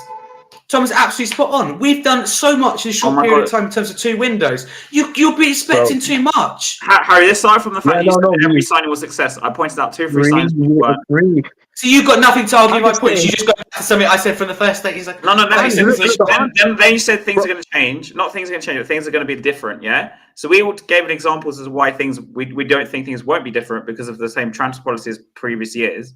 Yeah. And I said to you, I would believe you if we went and bought 120 million on Evan Ferguson or Osimhen, because that for me is like a statement sign, especially to replace Harry Kane. But you can't do that in Ange's first 2 windows on top of the players. Why can you not do that? Because in the summer he might have not been available. In January, he just wasn't optional in January. You're telling me Brighton would have spent 150 million for Evan Ferguson or 130 million for Evan Ferguson? Well, you take a huge risk with doing that. You wait till the summer. We don't need a striker now. The priority, you said it has. The priority going into this window is to get centre back, and we've done that. You said anything else you'd be happy with. I listed the left back as well. We didn't get a left back, but you wanted a striker as well. 150 million. I didn't want a striker actually. I wanted a winger. But yeah, I get told my mentality is the problem. Yeah, we don't spend 150 million. We're a small club. Come on, you're missing the point. We spent the money. I'm not. We spent the money. The recruitment's been good. I don't want to splash 150 million on Evan Ferguson, who I haven't even seen, who hardly kicked a ball for Brighton this season. He's second behind He's behind Danny Welbeck. What? Come on. You just compare Evan Ferguson to Danny Welbeck. In the Brighton team, he's behind them at the moment. Yo, Pedro is the number 1 striker. Only like 20 or something. Yeah, I'm aware. Yeah, but United went and bought Wayne Rooney when he was really young, and we will know what happens to Wayne Rooney. Because City look at Ferguson already because they look at him as a. This is what I'm saying about previous planning, right? Yeah, look at him as a replacement maybe for Haaland when he goes to Real Madrid in a year or 2. So, and Osimhen's another name I mentioned because Osimhen has a release clause of 130 million. So I don't think he's worth that. Yeah, but he walks into our team, Harry. Bro, I'm just going to go back to the same thing. I'm the one who's defended Richarlison for ages. Yeah. I feel like all the players we bought in, we could do one step higher. Honestly, Harry, when Kane being sold, in the summer, people talk about possible replacements. Obviously, we didn't sign anyone in the end as a replacement, really. Some people may argue Johnson, but Johnson's not really a striker. And a lot of people mentioned Osimhen, but let's be honest, everyone was saying Levy wouldn't go out and spend whatever the cost was for Osimhen. I can't remember, 150 million, 130 million. Yeah, so here we are. This is why we're having this debate. But this will start from the Brighton thing. So, man, I'm just getting too stressed out, man. I need to cream my face, man. Right, we'll move on because I also never get to talk about the game. Oh, bro. God, and we didn't get to even speak about the Everton thing, though. Yeah. He's finished. Too late. Them just finished with Everton. No, it's not. Look, what was your opinion? What was you saying? You were last on Haz. You were saying something about the Everton thing. Yeah, I thought we would draw because I just thought. I mean, their biggest strength is our biggest weakness: set pieces. Their biggest strength is set pieces. Yeah. Why do you think that is, though? Why do you think that is? Do you feel like we don't protect the goalkeeper? Protect the goalkeeper. So that's what I think it is. Yeah. The City game. Obviously, they targeted Vicario. They just copied what they did again. That's basically what it was. It's going to happen for the rest of the season. Unfortunately, Vicario. His biggest weakness is actually corners. And I remember before when I was reading about him before we actually got him, or when he signed, whatever. It was one of my worries, actually. I know you'd have to watch back an old stream about that. But you know what? You know what? But you have I saw a freeze frame. I can't remember. I think it was Henry Wright posted it on his Twitter. You know, the first goal that we conceded. I don't know why the screenshot was like that in it, and why I saw so many players. But I don't know what's happening to the zonal marking. We should be doing zonal marking. I don't know why we're doing zonal marking. But in that, I wish I could pull it up in it. Yeah. But there were like 6 people in front of Vicario. There was like 3 or 4 people behind, not behind, but beside Vicario, and not Brighton. Everton had 1 or 2 people, and it just looked like they wasn't marking their players. And I don't know, like something's clearly gone wrong. Yeah, something's clearly gone wrong with like our set piece plays or like our defending in the box. I do feel like we need to protect Vicario, and I still believe that he's adapting to the Prem, because you need to understand as well. It's his first year as well, so he's still adapting, he's still learning, and he's still understanding the physical aspects of playing in the Prem. However, he also needs to be criticised as well, because he needs to be a bit stronger, to be totally honest with you. And again, I feel, this is just my opinion, someone like Romero, with his aggressive nature, he should be demanding that box. He should be telling the players to protect him. You can't get pushed and allow it. You know, I would rather see a red card happen in that scenario. Do you understand where I'm coming from? A bit of aggressive nature. It might sound crazy, but it seemed a bit weak. I think it was a bit better in the second half. I thought he came out a bit more and dealt with the set pieces a bit better. But then my dad really heavily criticised Vicario on the second goal because he thought his reactions were too slow. But I think the second one was maybe a tad harsh because Romero had the header, and then it was kind of like happened, I imagine, quite quick in real time. But I don't know. I can see where he was coming from in the sense that Vicario could have run out earlier. I don't know, but I don't know, man. But he stays on his line and set pieces. He doesn't come out most of the time. I feel like that's our biggest improvement. Not improvement. We need to improve on that really quickly and generally kick that out of our system, even if it is in our system or in our nature.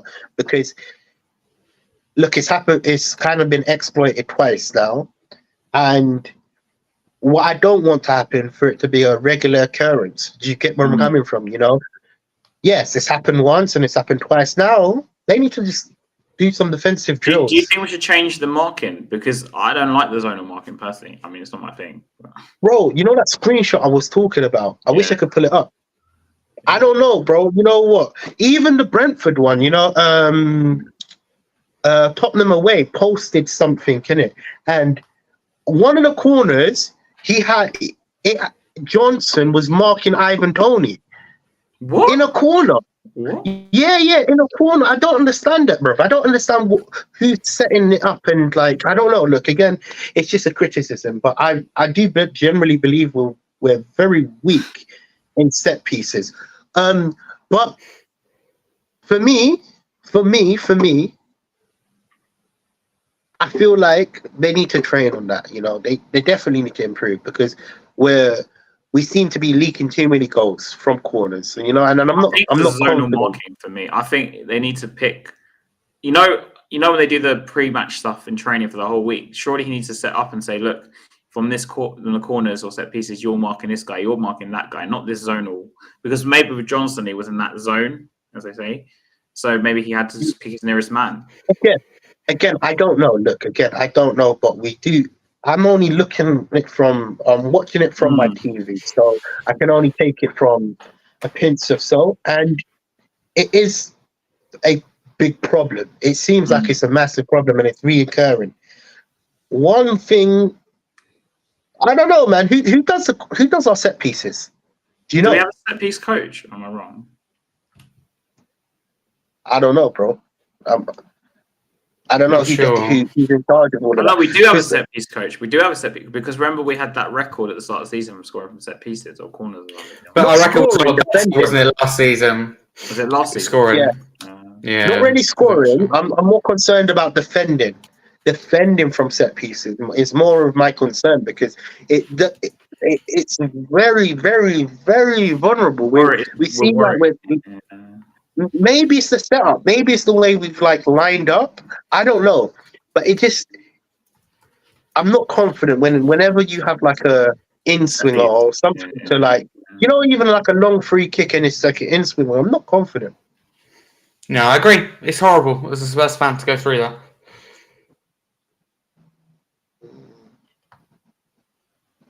Okay. Ryan Mason. Wait. Yeah, apparently it's Mason. So Ryan Mason is our set piece specialist, right? That's what this is saying in the chat. Yeah. Maybe he needs to like, I don't know. And he's saying Mason does the defensive ones. Who does defensive one? Not really, Colin. You know me well enough not to think we're doing the 2-1 argument.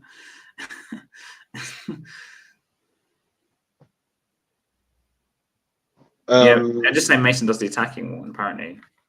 So don't we have a defensive? Do we not have a defensive? If it's Ryan Mason, I'll just have to say like, you need to like fuck up your like ideas in a sense, not in a rude way, but I mean like pull him seems to be a big issue. If it was me there, I'd match them. So I'd get the team sheet or possible team sheet of the opposition before the game. Yeah, obviously, whatever information you have, and I say, okay, on the corners, you're standing here, you're marking this guy, you're marking this guy. Wherever he goes, you follow him. So at least you have the height set around the same because you kind of know who's going to be standing there most likely. But if it's zonal, like what I was saying, if it's zonal, they just stand in the zone. Everybody has. Yeah. But if it's zonal, look again, I'm just laying it with a pinch of salt. Maybe that's the problem. No, I actually agree on this. But anyway, not that. But wait, what happened? I just got muted. Huh? The thing just muted me. Yeah, no. I think you're on mute, TJ. I can hear him. Am I still on mute? Can you? I can hear TJ. Oh yeah. I can hear you, bro. Oh, I can hear you now. Hello. Yeah. No. What I was saying, if it's zonal, if it's zonal, for me, I believe that there's a big problem. We need to change it then. But again, I agree with you, TJ, man. I hate zonal marking. I've always hated zonal marking. I think it's a ridiculous concept. I think you need to mark a man every corner. I don't really get why you would do it. It's a very European thing, I think. But what do you get out of zonal marking? I'll tell you. Zonal's really good with counter-attacking football. So when you want to like jump on a break, jump on a break. Like just poof up. Yeah, I agree. But it's no good if you're not marking a player and goes and scores. It's yeah, I know. It's one of those things I don't understand in football. No. The whole concept is obviously to the nearest player to get the ball.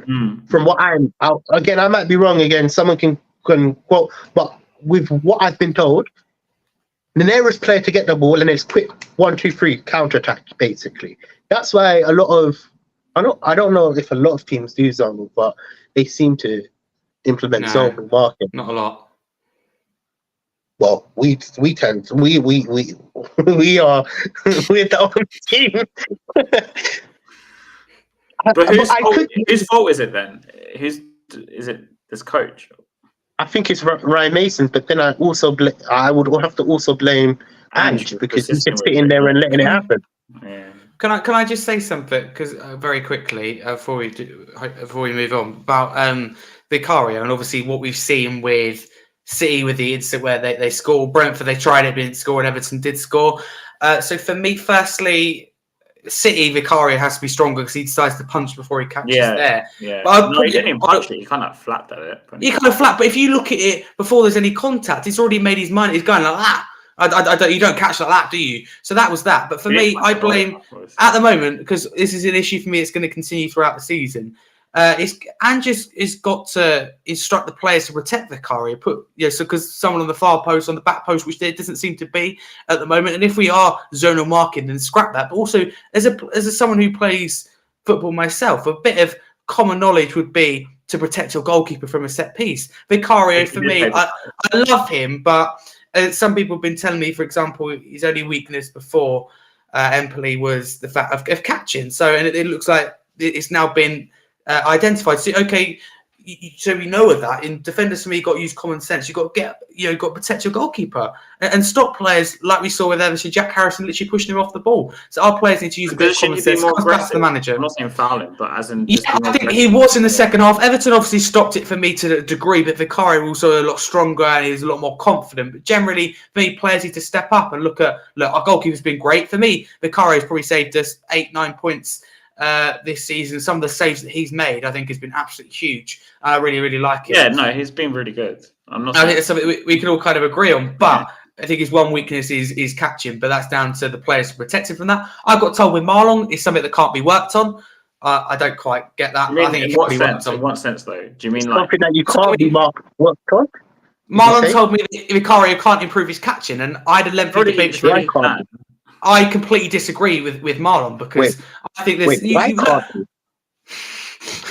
He couldn't give me a valid reason. If you're listening to Marlon, Marlon, brother.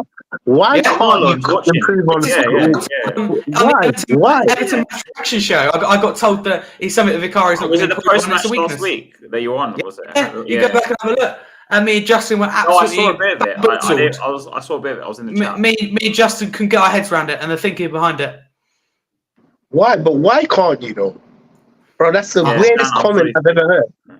There we go. You know, look, again. What's the point of training? And then he's not going to train how to catch the ball or something. He's a goalkeeper. But he basically said none of it's on Vicario. I was like, hang on a minute, who's conceding the goals? I love Vicario, but who's letting it in the back of his net? You can't say he's innocent. I'm not going to say it's full blame on him. You can't say someone's letting goals in, it's not their fault. Harry, what was the concept when he said that? What was the actual concept? Did he just make a statement? Did he just make a statement? Yeah, no, he just said, for me, it's not a Vicario. It's a weaknesses is something you can't really improve on. He's not good at catching. That's something that's not going to change. Along those lines. I was like, hang on a minute. Hang on, I'm a sports leader, right? And let's say, I don't know, I teach year 8. If someone's not good at catching, I spend more time with them catching. I don't today. Someone who struggled with rallying in badminton. By the end of the session, they were very, very good at it. And that was, talking 35, 40 minutes. So I'm only like Harry on set pieces then, basically. I'm only like making up a scenario in my head again. I don't want to say this is what he meant by it. I could kind of agree with Marlon on a certain extent if he said he can't improve on the catching if the players are in front of him not doing their job correctly. No, example, he did say that. I could understand where he's coming from because you can't just run out and catch the ball. But then again, that's weird for him to say he can't improve catching because catching is one of the main things you have to do while improve on in football. It is catching and in sport. Catching is the number one thing. As a goalkeeper, it is his main priority to catch. And I know to save and all of that, but to catch is like the pop. I'm talking about catch the ball. Yeah, you know, it's one of the main aspects of a goalkeeper. So it's a bit weird for him to say that. But again, it's context. Context is really important because there's no context with it, sadly. Just saying it like a random comment or something because you're talking about the goal or something. We're talking about the goal, and he just said, "Before I go to you, for me, it's not his fault." I was like, how can it be not his fault though? He's the goalkeeper. I was like, okay, I get it if you're going to fully blame him. And for me, be honest with you, the majority of the blame is on Ange and the players. But you can't say Vicario's. That's like, I don't know, a player missing an open goal. Okay, wait. Sorry. You know what? What match was you talking about? It said 2-2. Oh, okay, cool. I understand what he's talking about. Okay, cool. I'm not going to say it like how he said it. But we talking about Man City as well. He went back to said that he can't catch. It's not his fault. You know why? Look, he probably said it. It's not his fault. You know why? Because the defense has to be there to protect him. Stronger. Yeah. Right. So now, if the defense is not protecting him, now again, I can't even mark that argument, and that argument is a bit bullshit. Sorry, man. Marlon, you're on your own with that. I tried to save you, bro. Bro, you have to catch it, bro. Bro, just body him. You know what? Look, do you remember Gomez? You know what? Gomez I used to play football back in the day, innit? Yeah. Wait, why does he need protecting if it's his fault? What? No, we're discussing You said it's Marlon, yeah? Yeah, if this is Marlon, you said, quote unquote, from Harry, it's not his fault. He can't improve on catching. Is that what he said? Yeah. Yeah, quote unquote. That's what you just. So we're trying to decipher what you're trying to say, because for me, as a goalkeeper, catching is the main attribute. Well, one of the main attributes. What I will say from Marlon though is, I agree with him that for me the majority of the blame has to be on the players, but we can't sit here and go Vicario's innocent. I love him, but against City, I don't know what you two guys think, but I think that's not a foul at all for me. I think there's no. I didn't think it was a foul. No way. I think it's poor goalkeeping. You have to be stronger. Yeah, it is. Yeah, 100%. He did, yeah. But according to Marlon, that was not. You know what? Look, let me be honest with you. It might sound crazy and it might sound extreme that I'm saying this. I wouldn't even care if he decided to throw a hand at the player, bro. You know, and get a red card in that situation, because you're coming to a man like, you know, me, maybe I'm from the hood, innit? If someone was to like put me in, I'm gonna be like, what? I think he's 27. Wait, hold on 1 minute. Vicario definitely has to be stronger. Harry, do you like black men twerking? What? Oh, sorry. I'm sorry, bro. I'm sorry. I got hooked into reading that, bro. No, I was trying. Okay, it's weakness. It's weak. It's weakness. What I just read. He is 27 years. He's 27. Why has he not improved in catching? What? I thought he was younger than that. What? Yeah, but I was younger. But no, but I still don't. You know, I don't. Can I be honest with you? Maybe okay. A lot of people are going to disagree with me. Yeah, Brian. I'm going to put myself out there. Yeah, I'm going to put myself out there. A lot of people are going to disagree with me, but I'm going to put myself out there. I don't agree on players can't improve because they're at a certain age. Yeah, agree. I don't agree with that point. That point is very weak. Very weak. Especially you learn to adapt. One thing I would say, you learn to adapt. Okay, maybe you might not improve on catching, but what you do learn to do, look at all these players that are playing plus 30. They might not have the legs to run. Give example. Let's give someone an example. A Cristiano Ronaldo, for example, or a Harry Kane, for example. They might not have the legs to do the running work, but they put themselves in good positions. Cool. Now going back to goalkeeping. Bro, that's a vital skill. Just catching it, bro. Just catching, bro. That's a vital skill. I'm not hearing that he can't improve catching. Catching is the instincts. Because if he can't improve in catching, then we don't have a good goalkeeper. It might sound extreme, innit? Yeah, but that's a fundamental skill you learn from the age of 5. How to catch the ball, bro. Goalkeeper's job. Yeah, 100%, bro. That's like the main attribute that a goalkeeper has to like know how to do. I don't know, bro. I don't know. Does he have another stream? I don't know. He didn't. Probably lagged out, innit? Oh, but, right. he probably lagged out, probably. But no, I'm not hearing that. Look, I think it's a very weak argument to say he's 27 years old and he can't improve. I feel like he can adapt. No, he can catch. His weakness is corner. But okay, cool. If that's again, you have to learn to adapt. But I think, like, I'm not saying I agree with Marlon, but these European keepers, I mean, historically, a lot of them not good catching. Hold up, Harry, your mic is doing the most. Your mic is like really loud, bro. Well, mine. Yeah, we can hear. Okay, now it's gone. What have you done there? It's gone now. I haven't touched it. Oh, bro, it's loud, isn't it? It's like it's got echo. Can you still hear it? We can still hear the echo when you talk. No. Yeah.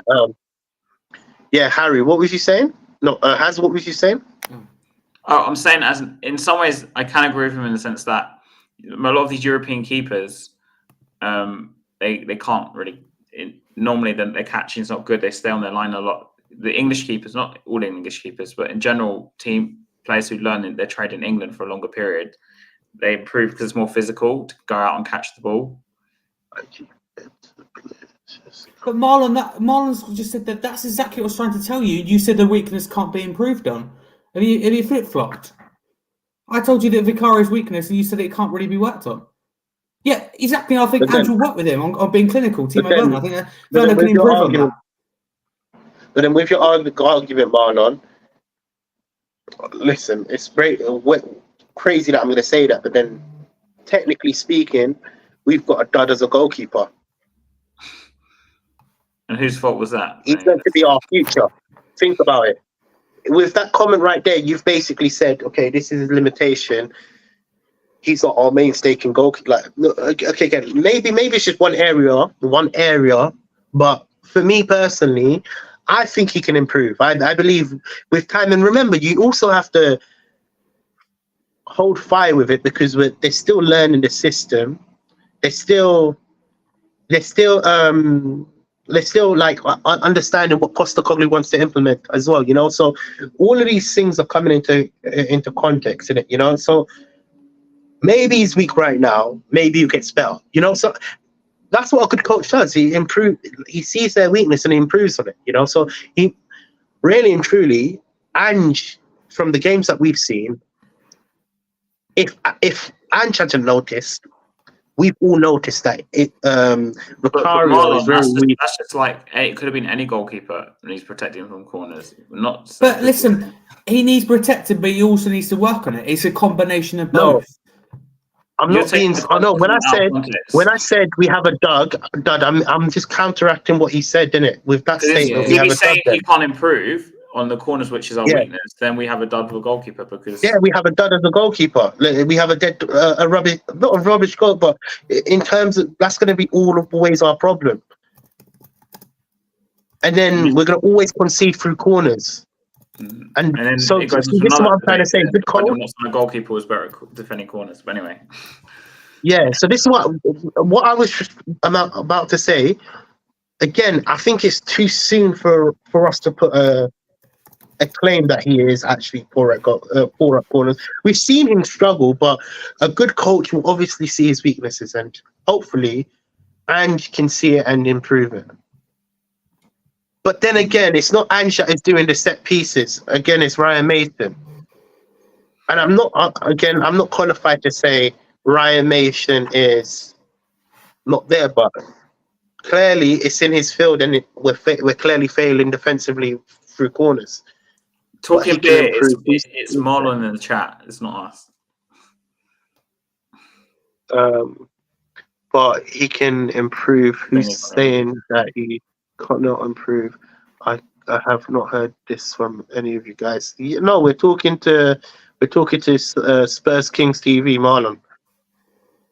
Yeah, it's not us saying it. So bro, they take everything literal, bro. Yeah, literal, bro. On a serious note, man, I have to make. I'm not saying Vicario's a dud, did it? I was just counteracting his point and saying, by him saying that means we've bought a dud, didn't it? We've not bought the full package. Yeah, but yeah, that's a debate. Then it will go back to my point. Yeah, you know, if that's what we done, then it go back to my point. Why didn't we go for Raya? And pay more money and get Raya. Yeah, but yeah, that's another. Exactly, get a better quality. You see my point? That's how I work, man. I work through. No, but I think Vicario is better for the way that we kind of play. I think he's. But we just said that we're weak on corners. Huh? We just agreed that. Yeah, but a weakness can be worked on. I think Raya has loads of weaknesses. Personally, I think we've got the better goalkeeper. We've discussed this for ages. Sorry, fellas, I'm driving and trying to keep up with the chat and everything. Yeah, it's all good, man. It's all good. Are we moving on to Brighton and thoughts going into it and lineup? Before we go on to that, Saba, Simon, Son, what is he going to say about them players? They're all coming back, innit? So, do you see any of them starting tomorrow, TJ? Okay, so to be fair, you know what? I could see Sarr starting. Yeah, because he came back. I think he's a bit too soon, innit? He just come back with malaria, innit? Or Gangrene or something like that, you know? No, it's malaria. You're right. It was malaria. Yeah. Yeah, cool. What a Gangrene. What else did I make up? I just made that on the spot, innit? Yeah, yeah, so and then Son, I'm not too sure. Look, again, I think he won't start, but then we're gonna play for he's gonna see some minutes, but I think it's gonna be after half time or something like maybe 70. Or if we're losing, we might chuck him on or something, or I don't know. But hopefully we won't be losing. Yeah. Yeah, man. Yeah. Harry, who did you see any of them starting? Apart, I think Saul will probably start, but Basuma and Son, do you think it's too soon for Son? Because obviously we spoke about Werner. I mean, yeah. For me, Saul starts without a doubt. Oh God. For me, Saul starts without a doubt. What are these questions? But yeah, Saul starts without a doubt, and I think Basuma will be on the bench, and I think we probably find Son on the bench as well. But out of the two, Basuma and Son for me is more likely to start. But I think they're both be benched. Again, in terms we look of who's more likely to make the match day squad out Basuma and Son. Again, it would be Son. I think Son's ahead of Basuma. Obviously, Basuma had malaria, etc. So I don't think he'll get that many minutes, if any. But yeah, I expect Sarr to start. So it's quite nice to have that options to kind of turn to on the bench. Yeah, I think it's quite nice. I think he might chuck. I have a feeling he might chuck Son straight back in. Yeah, over who though? That's the best thing, yeah. Like for me, I would obviously. Richarlison will start 100%. It's just which either side. Over Werner. Huh? Over Werner. So you're gonna say you're gonna put Son on for Werner? No. I mean, he might even try Son on the right or something. I don't know, because our right hand side is our weakest side. I mean. So what? We're gonna drop Johnson. Is that what you're I mean, he might drop Werner or Johnson. I think he'll either of the two. You know what? Yeah, I think it's worth giving Son a go on the right because our right hand side is so weak. Like, and then play Werner on the left, yeah, and Richarlison on the right. Just try it. So Richarlison in the middle. We could do that. I believe we need. That's what I see. It's difficult, bro. You know what? Yeah, because. Again, I don't want. It might sound crazy, but I'm still trying to see if Johnson can get the ball going. Do you understand where I'm coming from? Yeah, and I don't want to drop him forever. Because ideally, if we do drop him, that means he's dropped forever. Forever? When I say forever, I mean like he's not first choice anymore. Yeah, but we all me and you were saying before that we didn't think he would even be a first choice. Yeah, but his confidence is so low right now. You know how much that will shatter him. I know, but these type of players. At the same time, though, TJ, like, what do you do? Best for the player or best for the team? I don't know.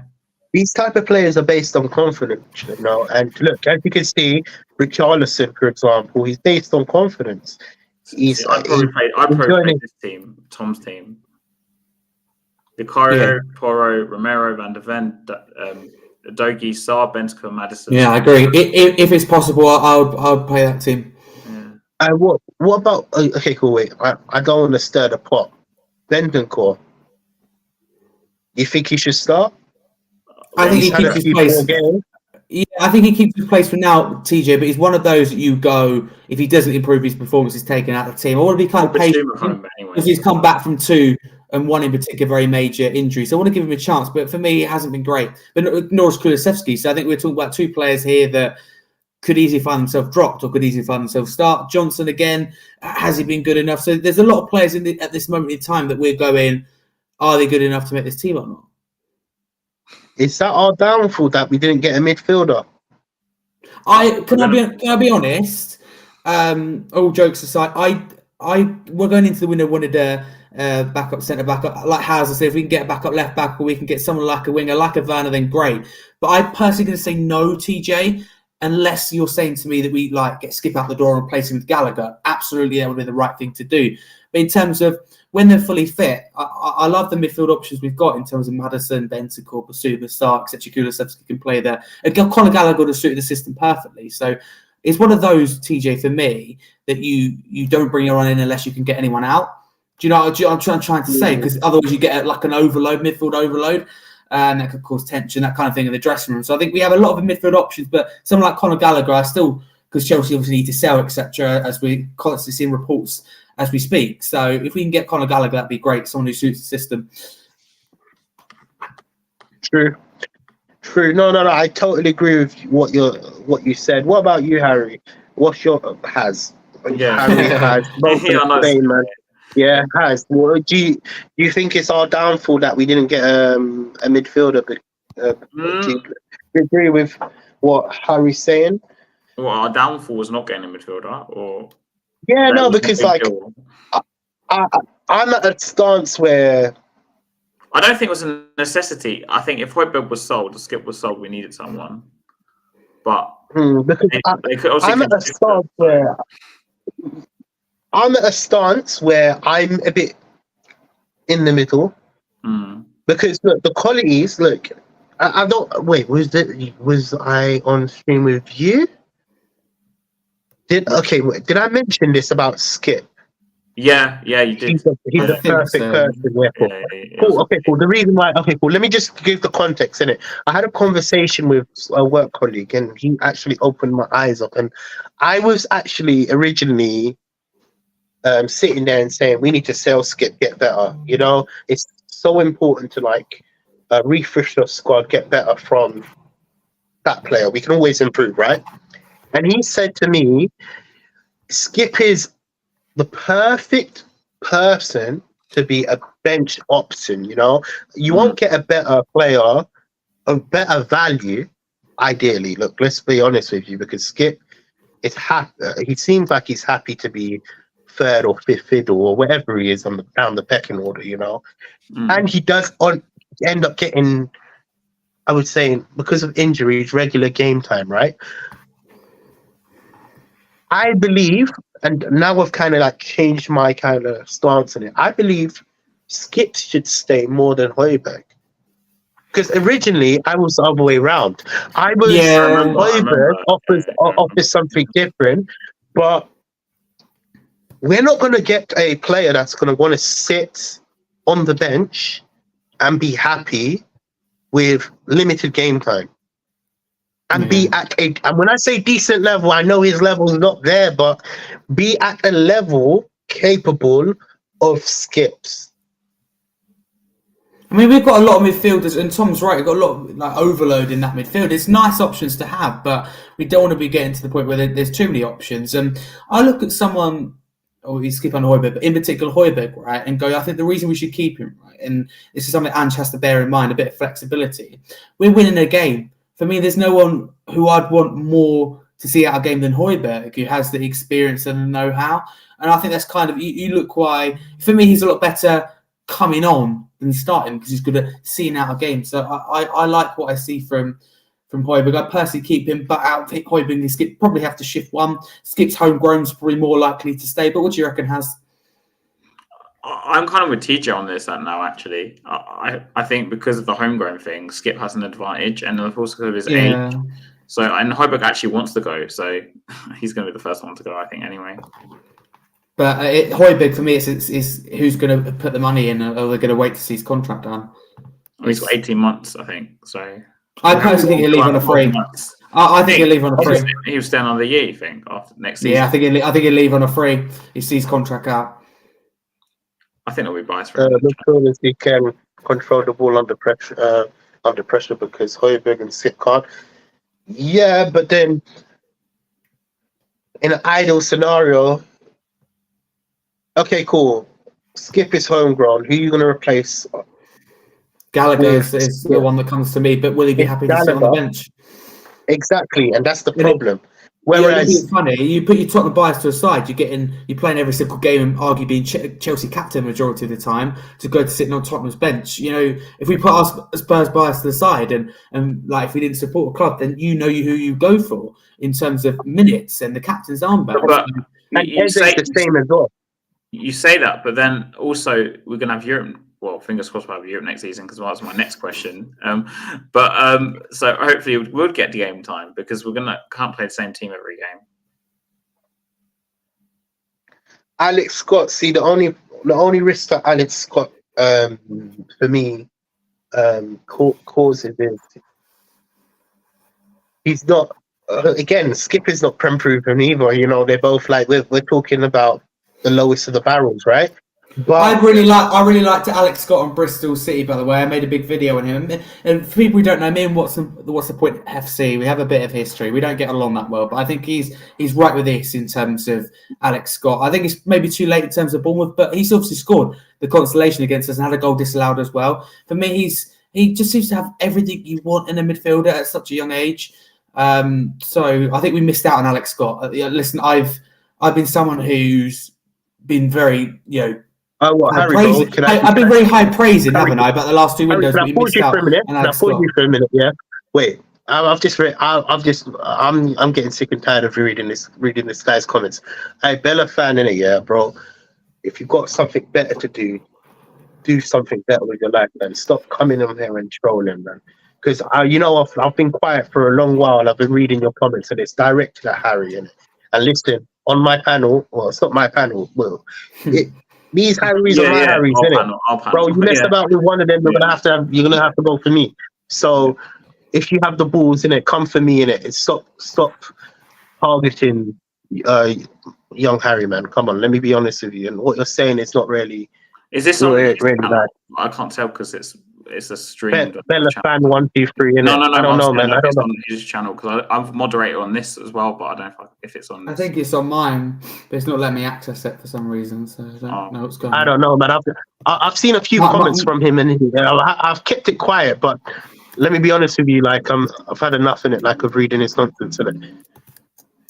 Like generally, like if you're gonna go for someone in it, yeah. I don't mind a tickly banter and all of that. Go for someone like me in it that can handle it and hold it down. You're going for a young fucking kid, bro. Yeah. Listen, he's a young man, bro. He's not even an adult, bro. If you're gonna go for someone, say something funny about me, man. Innit? Like I don't mind handling it, but don't talk your nonsense on there, bro. But back to football, bro. So I wanted to say that, bro, because I can't lie to you, it was pissing me off, innit? And I was meant to say something back then, innit? But bro, my head, I'm just reading the comments now. Yeah. Yeah, because if it's on your one, I can't. Because if it was on what?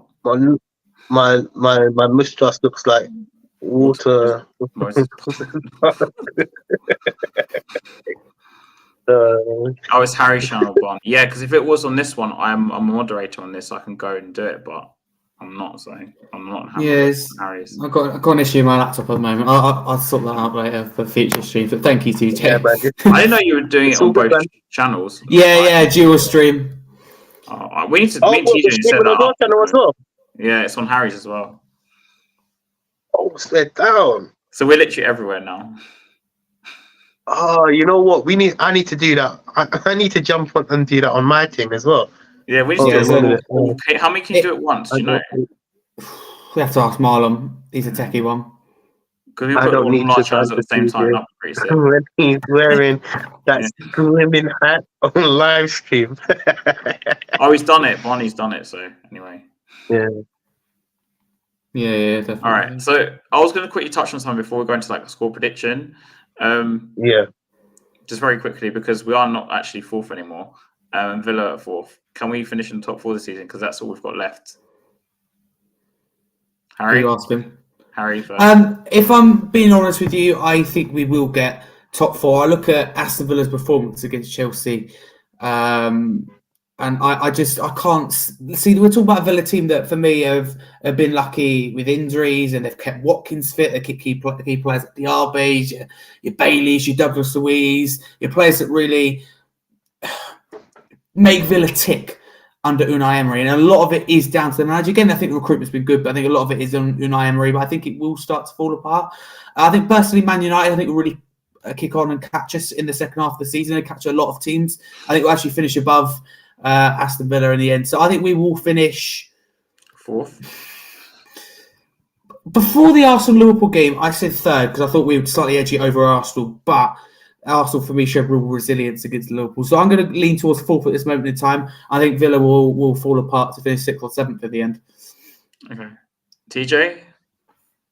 You know what? The question is, can we finish fourth? And I believe we could finish in the top four. Let me be honest with you.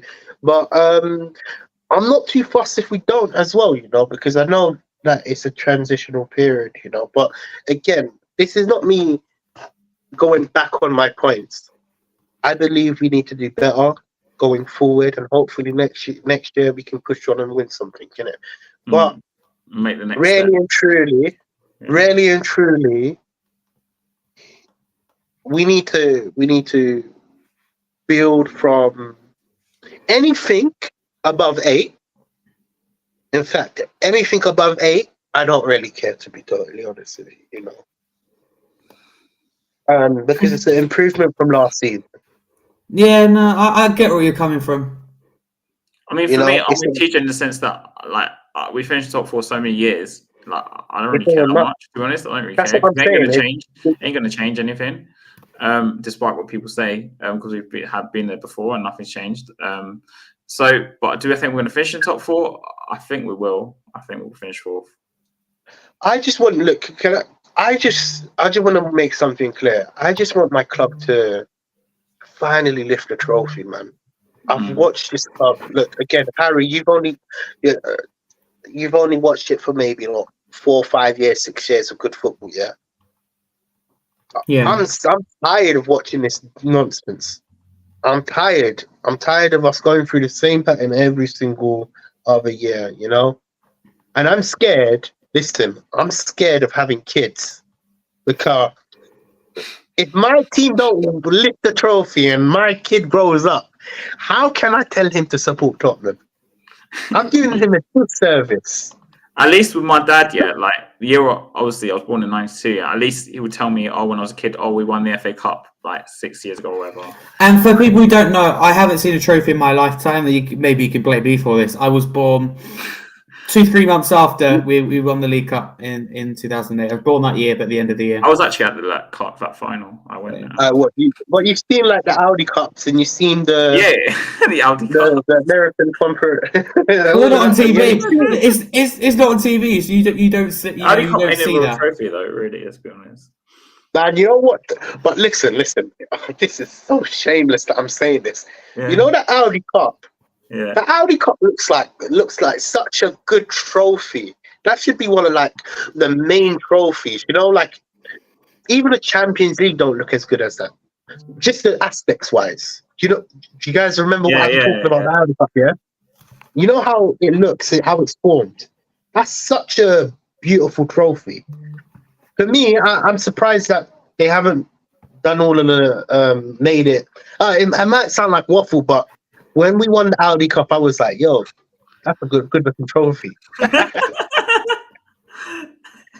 Parade, innit? I didn't expect that to come out of your mouth, but let me be honest. let me. I'm just trolling. Let me be honest with you. Look, again, I just want to see us. I want to see some armpits. That's all I want to see. Look, we can come back to the same conversation next year, and I still say the same thing. If we don't lift the trophy, it's a fail. And Harry's doing a forfeit as well, so you can't get against me. Fail. Yeah, we'll sort it out next show. Next year, okay, cool. Look, no, I'm on it, bro. If we don't lift the trophy, I'll eat the hottest chili in the world, bro. If we win the trophy, though, we're not going to win one, right? If we win one, yeah, because Harry said next year. I think so. Yeah, but I'm saying if we don't win one, if we don't win a trophy, TJ, then I'll do it. I'll eat the hottest chili. You tell me where to find it. You can't eat the hottest chili, but you said you can't because you said The last time I gave you the options of green chili, then you said your acne is gonna hurt. I was gonna buy the chili, but I got advised not to. Hold on, let me go. Long story. I'll eat the chili. I don't have a problem with eating chili. Oh, you don't have a problem with eating chilies now? What? I don't, but I was recommended not to with the skin because the packet had a big red warning on it. I would have done it, but I got advised not to. But... So next year you will have it because the advice will be okay then, right? No, I'm going to ignore the advice. and I'm gonna eat it. Hopefully nothing bad happens on stream. No, it's all it is me touching it because I have quite bad skin irritation. And right. It's all about skin irritation. The way it sounds to us in the chat was if it was like a life and death situation. That's no. It's just about skin irritation. No. It's nothing major. All right, okay. They basically just advised me not to get it, and I didn't want to take that risk, but I don't think it's that big of a deal, so I do want to make it happen. And I've got to find a chili, because then when I went to find somewhere else to find a chili, they'd sold out, haven't they? So we need to make it happen. But there's like 50 stores. I'm sure you could have found a chili somewhere. There's not 50 stores where I live, mate. There's one. You only got one supermarket near you? Yeah, you got one tiny little co-op. That's it.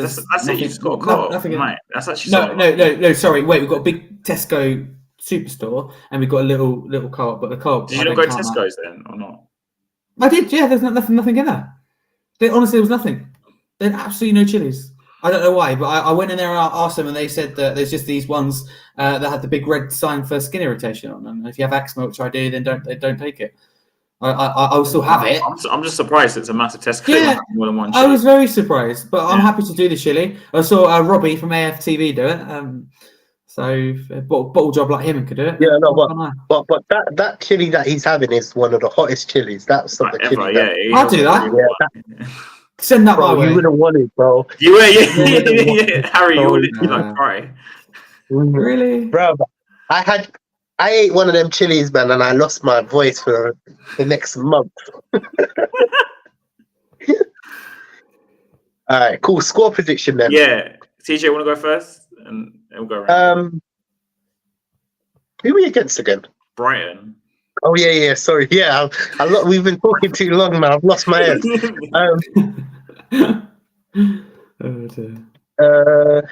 You know what? I think it's going to be not a high scoring game, but there's going to be a lot of goals in it for both teams. You know. Yeah. So I'm going to go 3-2 Tottenham. Tottenham take it 3-2. Coffee. For me, I'm going to go with 3-1. I think there's goals in it. We're looking at two teams that are good going forward. Probably looking at two teams that are quite inconsistent at the moment. In particular, Brighton, who go and we see lose to Luton 4-0, then beat Palace 4-1. But they're without João Pedro. And I look at someone like João Pedro and go, he's the reason why big questions aren't being asked of De Zerbi and Brighton. He's going to put it together. He looks very good in that kind of left wing kind of slot, but also as a number 9. But I think they cause problems. Lewis Dunk for me is the main problem from set pieces. Welbeck, if he's available, is always going to cause you problems. So yeah, no, I think we're in for a tough afternoon. But if we want top 4, these are the games we have to win. We've dropped 2 points where we shouldn't have. For me, against Everton. And we've got 3 home games coming up next. The rule for me, 3-pointers. We've got a hard end to the Brighton, season. Wolves, and who else is there? Brighton, Wolves, and Palace at home. For me, that should be 9 points. If we don't get 9 points, then I'm going to sit here and be honest with you, say we don't get top 4, because the top 4 club will go and win those 3 games. Under Conte, whatever you thought of him, that season we came in and we got top 4, we were winning games like this, and we went to Anfield and went and got a point. We were getting results. A lot, Harry. I did, but we went there and got results. And that's all that matters in football sometimes. Let me be honest with you. The way Wolves is playing, that's a hard game, you know. It's a banana skin, I think. It is, but again, we're above them in the league. We're at home. We've already lost to them. We can't allow Wolves to take 4 or 6 points off us. So I think we want top 4. We win. For some reason, I have a bad feeling about tomorrow because Brighton beat us under Conte. Gary O'Neill's done an excellent job. Let's be clear. Gary O'Neill's done an excellent job all over against the top 6. No, Ryan's in the chat. Neto, special player. So Wolves have very impressed me, and I love the resilience that they show in matches and never give up, always entertaining. Been hard done by with decisions, especially in the first half of the season. So Wolves are one of the clubs you go, I enjoy watching. And Brighton, who we face as well, are another one. For me, you're not going to like my prediction. I'm saying 2-2. Oh, 2-2. no. I could see a draw as well. I think things might come off. The wheels might come off for us. I don't know why. We have that dodgy. You always look that way, though, don't you? You generally look at what can happen as a negative. Well, we're not in the top 4 anymore. No. And that was a missed opportunity, wasn't it? We played first and we could have stretched our advantage. So I just think frustrating weekend. Tottenham, I've learned over the years. Do you think this highlight is going to kill us? Eventually. Like, in a sense of, like, cool.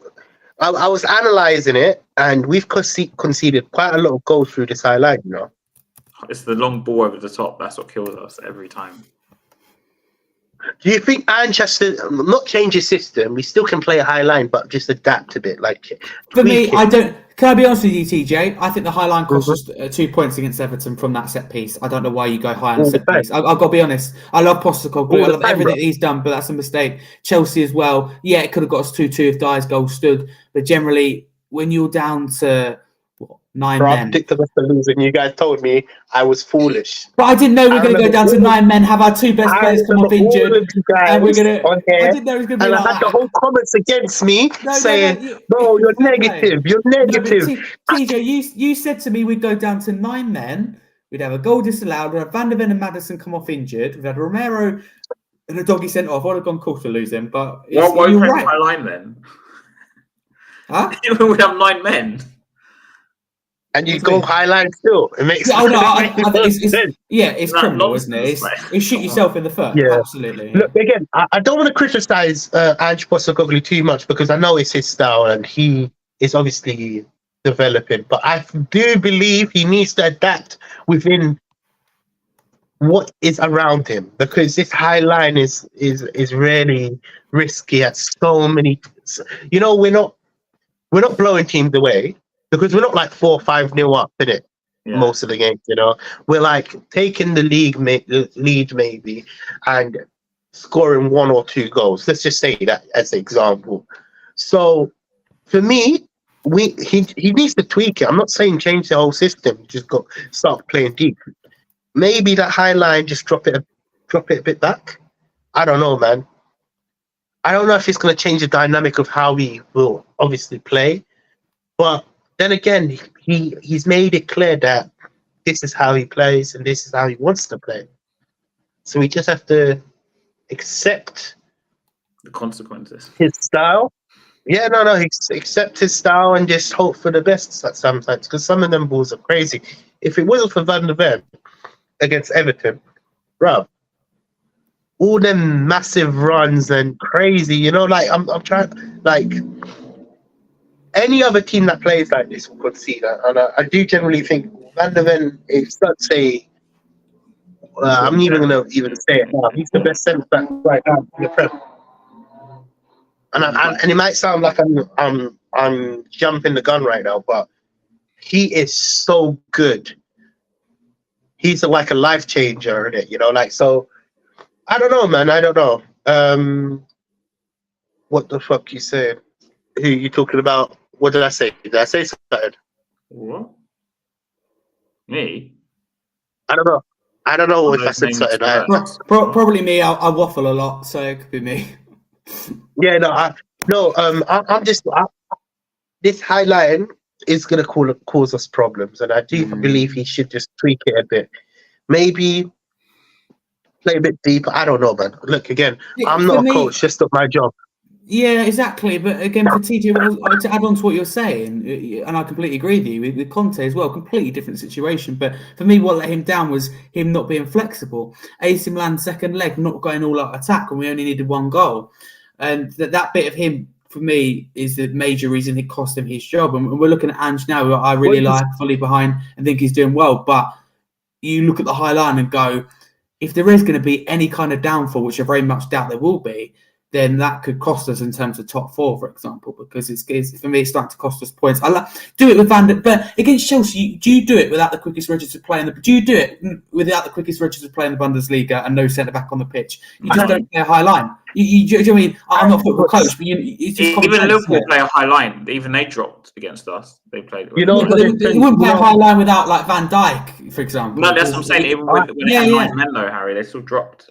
Yeah. I'm in the firm belief there's transitions and times when you do play the high line and you don't. So like when you're seeing out a game, for example, that's when you drop. You know, it's not. There's no bad aspect of playing defensive when you want to just keep a league and try see out the league. We don't have to attack all 90% of the time. Do you understand where I'm coming from? Again, mate. Look. He's what we've seen from the template so far from week 1 to week what? We're on like 16, 17, 18, week 17 or 18, wherever we are in it. High line, whether we're losing, we're winning, we're going to play it. No dispute. We're always going to play it, aren't we? Exactly. So you need to change your tactics depending on the opponent and the game. So for me, Harry, that's what I was saying weeks ago, and you disagreed with me when I said that. Did I? Yeah, because I was saying Ange just plays the same way every game, and that was it's too naive. I remember you were saying Ange is too naive to do this, isn't it? You know. Yeah. And then Harry said, well, he's the perfect manager for us, and this and this and that. And you were missing the point. Remember? And then now you're saying that you should adapt every game. So hold on, what? No. Yeah. Listen, I think I've always said. Well, I hope I've always said that we should adapt for every game. I'm going to be honest. I defended Postecoglou at the time because I felt like it was a bit of a hate speech against a man that I think could take this to the next level. Yeah, like a bit of a hate march, if you like. Do you think I'm like pitched up Postecoglou in my room and I throw darts at him or something like? You tell me. I'm not. You said hate speech. That makes it sound like I hate our manager. That's not what I said. I'm just saying. It was a bit. It was a bit of a targeted. No, we like. Look, managers adapt to the opposition. Like Jose. We weren't talking about adapting though. Really, we were talking about him and his career and whether he was the right fit for Tottenham or not. No. We at that time we were talking about he's lost more than 5 games or something. Yeah, well, that if it carries on, it's time to quit. Yeah. No, I still stand by what I said. We lose the next 5 games. That's still behind Postecoglou. Oh, here we go again. Yeah. We lose the next 10 games. We don't want to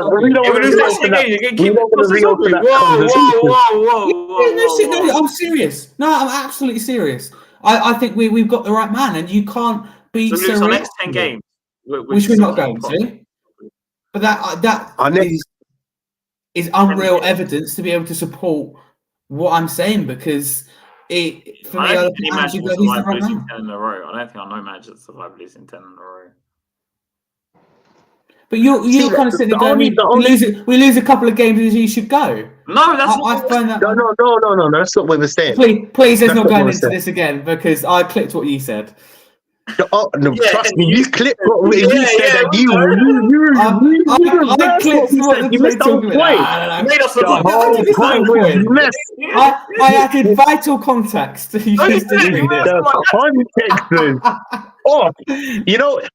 You know how you made the context? It sounded like we wanted Ange out. You know what I'm trying to say? We said there was a certain bit. I was like, well, if it carries on going like this, but did that not come out both of your mouths? I didn't make it up. That's what he said. It's just worded differently. It's not worded differently. There's a big difference between saying it's carrying on because someone could take that as though we're saying, oh, we've lost the clip was long enough. And your words were as Postecoglou needs to go. If we lost 5 games in a row, would you start questioning the manager? Sorry, if 5 games in a row, I question his lineup and why we aren't winning, but I won't question him as a manager who's won the treble. You said if we lose 10 games in a row, you wouldn't question Ange. No, I said that I wouldn't sack him if we lost 10 games. I would, of course, question him. I hate this narrative in terms of you can't question someone that you believe in. It's kind of false narrative. We're questioning him now. We're questioning his high line, right? But doesn't mean I want him out. No, we do in 5 games time. Exactly. That's what we did. Exactly. We like you want him out. You want him out in 5 games time. You lose our next 5 games. No. Oh my god. You just committed to it. No. This is being clipped as well because I just said to TJ. You went Ange out. He went, yeah. He said, yeah. No, I didn't say nothing like that. He said, yeah. You heard what? You know what happened? It went in one ear and it got frayed. It got lost in his brain and it went out the other. Chinese whispers. That's what it is. Chinese whispers. Exactly. I'll show you later. Don't worry. We said if we lose our next 5 games, would you not want him to come on, man? If we lose I would question him, but I wouldn't sack him. If Ange loses the next 10 games, he's not going to have a job in any Premier League team. Okay, let's stick to your 5 then. That's more realistic. No, I'm saying, but we were saying if he loses 5 or 10 games. No, you said 5. Yeah, then he might get sacked still. 5 in a row. You have to question. Okay, but even if he loses 5, he's in a position where I honestly think he's in a position where whatever happens this season, he won't be sacked. Whatever happens. Yeah, no. So how many games have we got left, TJ? Hold on, let me check. I don't know, bro. Maybe like 5 or 6 or 7. No, we got more than that. We got about 7 or 8. Let me check how many games we've got left. We're on like 19, I think. Maybe even 10. I think there's 30 games in the season, right? I can't even remember. Because we're out of all the competitions. So Harry, if we lose 15 games, you still want Ange to still be here? Well, we're talking about something that is very. I would, you know what? Look, again, let's put context to this actual conversation. I'll judge Ange at the end of the season, but whatever happens now, for me, his job isn't on the line. You have to question his morals and what he's doing on the pitch. Example, if he's losing, let's just say, for example, he's lost 5 games because of the high line, and he's not changed it, and he knows it's the same example as well. It's a good example. He's lost 5 games through corners, and he's not fixed where questions have to be asked of what he's doing and his in-game management, his tactical setup, exactly, but not his managerial career and his reputation. But he gets his managerial career and his reputation. He's won the treble. He's won the treble. What league has he won the treble in? Yeah, exactly. The Chinese. I agree with that. The Celtic. I'm not just Andrew, I'm just being real. Like you are Australian league. No, because I'm sorry, those leagues are not top leagues. If you told me he won the treble in Spain, or when he hasn't been given a chance to. No, he hasn't been given a chance to prove he can do it in the Premier League, and he's been given 6-7 months. But then he's already proved that he's the man. Jose can't take the money. They probably would have won trophies at Tottenham. The style of football was not fit for the club, and he wasn't fit. Wait. The relationship's never going to work with the board and Daniel Levy. I also argue you've done the same thing with Pochettino as well. A figure like Conte that puts himself.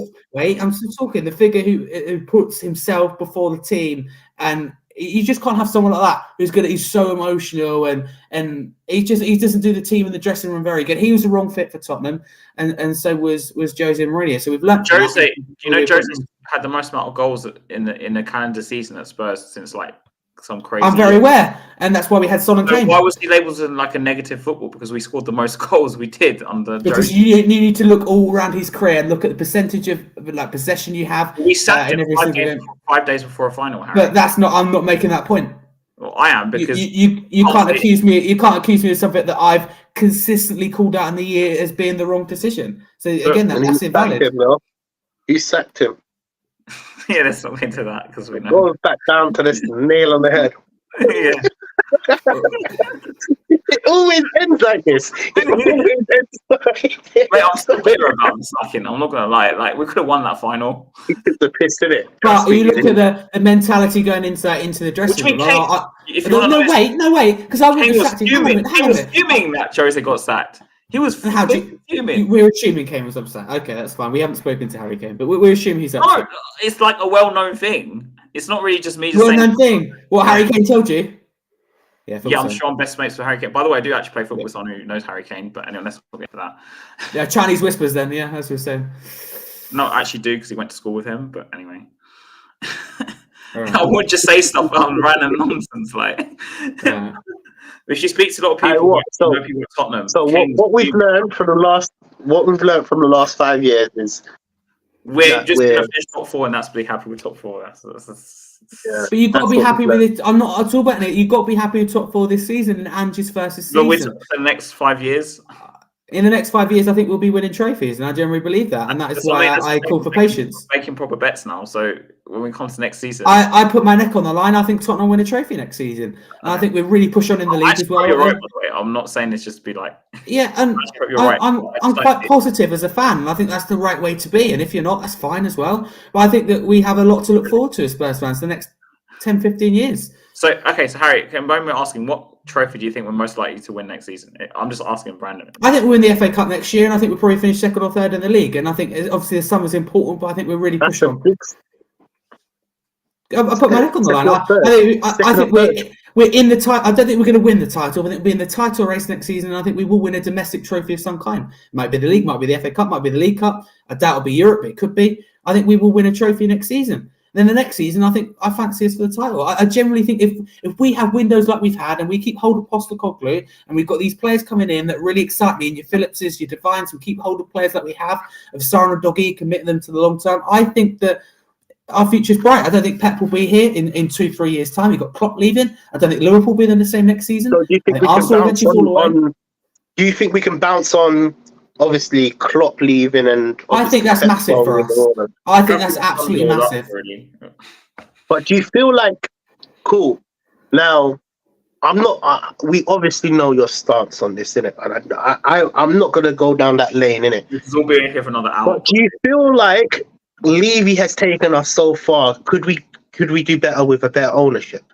That's the question, like, I'm going to put out there, because if I'm being honest, and I generally dodge the question, I'm happy with the ownership at the moment and what they're doing in terms of we played it right with FFP. The recruitment's been good. I get why people aren't, in terms of mistakes that have been made, but at this moment in time, I look at a very stable and secure ownership, and we played it right with FFP, and as I think the future's bright. So I think at the moment, out of anyone, I think it's most exciting time to be a Spurs fan. Out of any other club, I think we really have played it right. So I'm happy at the moment, and we're playing well. The ownership are delivering, the manager's delivering, the fans are delivering an excellent atmosphere and support and turnout. So everything at the club, for me, it is. A lot of people say it's not all rosy. I think it is all rosy. Of course, it's not all rosy, but I think it's very, very positive to what people make out. That's just me. I'm a positive fan. I think it's exciting. I'm going to refer. Okay, so just an opinion. I'm going to go. I'm going to ask the same question. Do you think we've reached our ceiling because Harry's obviously defending, but do you think we've reached our ceiling with this ownership? Do you think we could get better, or do you think young Harry is right? We are improving. We know what Hazard's going to say. He's not going to say I'm right. We're doomed to repeat the same cycle we've repeated the past 10 years. We'll finish top 4. There'll be murmurings of big transfers in the summer. Oh, we're going to sign Ronaldo. I don't know what Ronaldo is nowadays. Something like that. And then in the end, we'll get like a budget, version of a striker or something. And then we'll get, some players here and there. We might improve marginally, but probably just enough to consolidate top 4. I use that word, consolidation, as a reason. So we'll just repeat the same cycle. People have hopes. Oh, if Angel's given more money, we'll break the thing. Break the cycle. But we won't. And then in a few years, Angel gets sacked in 2026, 2025. We'll bring another manager. We'll repeat the same cycle for the next 4 years. One thing I would have to say, look, again, my stance. I would say straight away, I agree. Look, Harry, you're more optimistic than myself at times, isn't it? And I rate that, bro. Listen, I rate that about you, bro. I don't know how long it will last. Anybody that said Harry don't, you know what? Even the comments in it, bro. Any of the comments that disrespects Harry's view, bro, you can come to man in it. We argue all the time, bro. Let me be honest with you. I'm genuinely. We have different opinions, and you can tell. Interested. Yeah. You can tell we have different opinions in it. I'm obviously with Haz in it. Like I'm done with the ownership, to be totally honest with you. But what I can actually say, credit where credit is due. Levy, what you've done with the community, what you've done with the training pitch, the university, the F1. They just opened up the F1 kart racing underneath the thing in it. What you've done with all of these type of things. You've helped off the field. I'm just a bit. Look, I can't put all my faith in Levy, because after what 15 whatever years in it, 20 we haven't seen major success, and for me, football is about success, regardless of what you do believe in. You might say it's a transition, you might say it's about youth, you might say it's all about these type of things. I base football on success. The reason why teams like Arsenal, teams like United, and now City's coming into that perspective, Liverpool as well, for years ago, They won trophies over trophies over trophies over trophies. They're big. The reason why we class them as the biggest clubs, and I'm sorry to say this, is because they're successful on the pitch. And really and truly, the only thing that is kind of like faulting with Spurs is our success on the pitch. Until that changes, for me personally, we are just in the same boat, going around in circles, in circles. Yeah. And you know what? Look, again, and it might sound, look, I'm not negative. Okay, cool. People might view me as negative. I want to be optimistic, but I was optimistic with Pochettino. Think about it. I was until we bought Nkudu and Janssen and Sissoko. I'm still optimistic. You know, we brought in managers like Mourinho and Conte that are trophy blooded. Like, you know, these guys will win trophies everywhere where they go. Look, Mourinho, the only club he hasn't managed to win a trophy with is what? Tottenham. Conte, another one as well, let's be honest. Conte as well. So for me personally, look, I am optimistic with Ange, and I do hope Levy will change his ways, you know, and I hope make the Evan Ferguson, Osimhen points, because those are like examples of me saying yes, I put hands up, Levy would have changed, because Levy would never sanction a massive move like that to sign a player of that price and of that reputation and ilk. And can I be honest with you? Because obviously I have to jump in a minute. I don't think Daniel Levy would usually, you know, spend 43 million, for example, on Van der Ven. I love Van der Ven, but let's be honest, we probably overpaid for him at the time. I think it'd be well worth that in the end. But initially, I think we overpaid. We paid the money and got the players. I think 40-50 million is that is also true. I think it's a bit of both.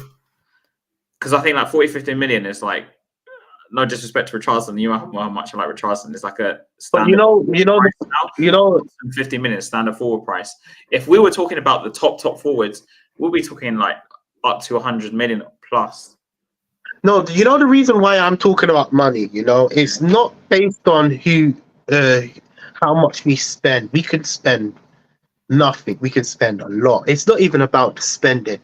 It's about the players we've missed over the last 10 years. That, for whatever reason, financial problems didn't allow us to land the deals, you know? So we've had this cheap, again, a lot of people are going to defend Levy, but we've had this cheap mindset. And I still feel like we are going through this cheap mindset. Again, I'm not saying the players that we have at Spurs right now are all bad, but I want the best of the best, in my opinion. I want the best of the best. I think we're doing that personally, but I don't think so, to be honest with you. Let's not get into that, because we could go for absolutely hours like we already have. We did that 4-hour stream, TJ. Like a few months ago. We're going for that target right now. We should do again. Transfer deadline day, summer. We should do whole evening. Just talking and transfer. The transfer window out. Okay, yeah. You know why? We should have done that last year, because I rated the window 5. Oh no, I rated the window 5, and you said, well, we've got the players that we need to get. But I said we needed 2 centre backs, brother, and we got only 1. 5. You know? 5. Yeah, I rated it 5. Summer was probably an 8 for me, and January's a 9. An 8? Yeah. 9. I said like 6 or 7 in the summer, and the same with the. I said January. The reason the number's so high is the players we shifted and got off the wage books, and thought would be hard to move on as well. Bring in personally, but you can't bring players in if you don't shift players out. So therefore, it's really important to shift players out. That's only like the Levy way of doing it, because Levy owns. No, it's not, because you don't want an overload of a squad, and you can only have a certain amount of players registered. You don't have to register every player. You know that. Correct. Yes, so but you don't want someone sitting here on the wage book and doing nothing. And for their own personal careers, it's better to move on. Nobody likes Eric Dyer, for example. I mean, you lot have both been very critical, and he's gone. Right? Actually, that's a good thing from the club to be able to shift it. And a lot of people said that we will be able to. We have. So, but we'll leave that for another day. Yeah, 100%. Anyway. I'm just reading the comments, man. I totally missed the comments, innit? They're arguing. Been a load. Yeah, they're arguing about something. I can't even remember. Maybe I'm not gonna lie, I don't agree with a lot, but I love the debate and I love the passion. Yeah, no, I love it. You know why? Because you don't get. It makes the show special. It makes the show special when you've got special people with different opinions. Bro, Harry, even if we have an argument, it's not personal between me and you. Yeah. If you have this argument, we're in this stream and we're going to laugh about it. So that's the best bit. If you have this argument with someone else, names in the it gets personal. You know what I'm trying to say? They don't like the views. Look, I can take it with a pinch of salt. I can be called whatever deluded, whatever, because I'm a big man. I own my words, and if I say something, I'm smoking something, doesn't mean personally as if like you're mad. It's just this way of saying, yeah. I haven't said that comment in a long while. I know, but I'm saying because TJ's smoking something like that week where he said Emerson's a playing midfield, and I thought he was going to start as Joe, but he got better of it. That's a nightmare. I'm not letting you forget that. That would never leave me. That. You know what? One day Emerson in like some injury crisis is going to play midfield. Wait. He probably will. You know what? Look, we'll have like 5 injuries. I get your kind of thinking in a way. With all this inverted wing backs, technically these men can play midfield now. I can come with him, but I just don't. Technically, listen, it's come to fruition. Let's be honest with you here, again, Emerson Royale is not really playing right now, but if he's going to be playing on the right back, he's going to have to do this inverted nonsense. So he's technically playing in the midfield. Right, so I got my point. Adogi, Poro, they all play this inverted midfielder role, isn't it? Whatever you want to call it. Inverted. That's what I'm still thinking. He'll be like a Sissoko regen, basically, in midfield. That's what I imagine. Because Sissoko could do the very basics. And then it would get away with it. But we talk about players overpaying. Sissoko's got to be. He went up there, hasn't he? It was a panic buy though, Harry, because it was. No, it was. No, because they went for Mane. Mane went to Spurs training ground. I know this for a fact. And go on. No, I didn't know this actually. And then Levy wouldn't pay his wages or pay the fee, because they were 5 million apart. So the deal didn't go through. He went to Liverpool instead. But him and Wanyama, they wanted both of them. But Wanyama only had a year left, so he was 12 million, very cheap. And his wages were only 60, 70, I think, or something like that. But Mane wanted big wages, and he wanted to be the same as Kane was on, or similar to that, or something like that. And also, like I said, the fee was a small point. But that's in the end, they got panicked and they bought bloody Sissoko on deadline day. And I remember I was so angry. I was like, why are we buying Sissoko? Hey, brother, wait, hold on 1 minute. If you got a problem with me, innit, say it to me. You know what? I'm not even going to lie to you, innit, bro. He doesn't have the balls to say your name. Must be scared. I just jumped on it, yeah. I've just jumped on it, jumped on reading the comments, innit? Yeah, so bro, if you have a problem with what I say, that's all. Ryan's spot on. He seems like a very, very angry and sensitive individual. You can jump off this live, man, and stop watching us. I'm not forcing you to watch us if you don't want to watch us, innit? Yeah. Yeah, but do we got any more topics? No. I know Harry needs to go. So Harry, when we next find you, we're on your show anyway, so I guess subscribe to Harry's show. Yeah, of course. Yeah, thank you for reminding me. Yeah, that's coming around soon. I can't remember. It's this month, isn't it? Has this month? You're coming on. Yeah. Sorry. Do you know what day it is? So I can't remember. I'll get back to you after. I need to get my big diary out booked until the end of the season. It's quite long now. It's on the double pages.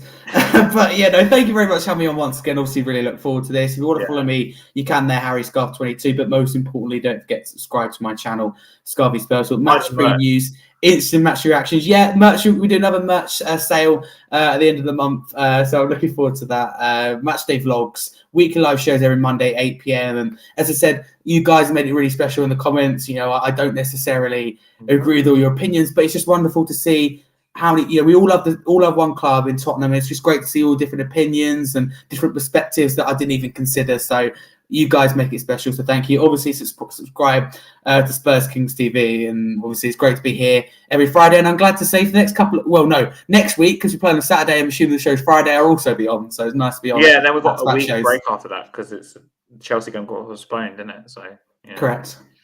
And TJ, are you still rebranding your channel? Yeah, but I've been rebranding that channel for the last couple of years, isn't it? I've abandoned it. Nah. You can find me on this channel. You can find me. Like, look, again, I am gonna get to it. I keep saying this every single time, but I will finally rebrand it. I'll be also changing my name. But if you want to subscribe to me, Spurs Talks. Wait, is that my name? Yeah, that is my channel. Yeah. It's your channel. Is that my name? Oh my god. Yeah, no, I haven't been on that channel in a long time, innit? So Spursy Talks, innit? It will get branded sooner or later. It's just, I'm just getting back into the streaming thing, you know?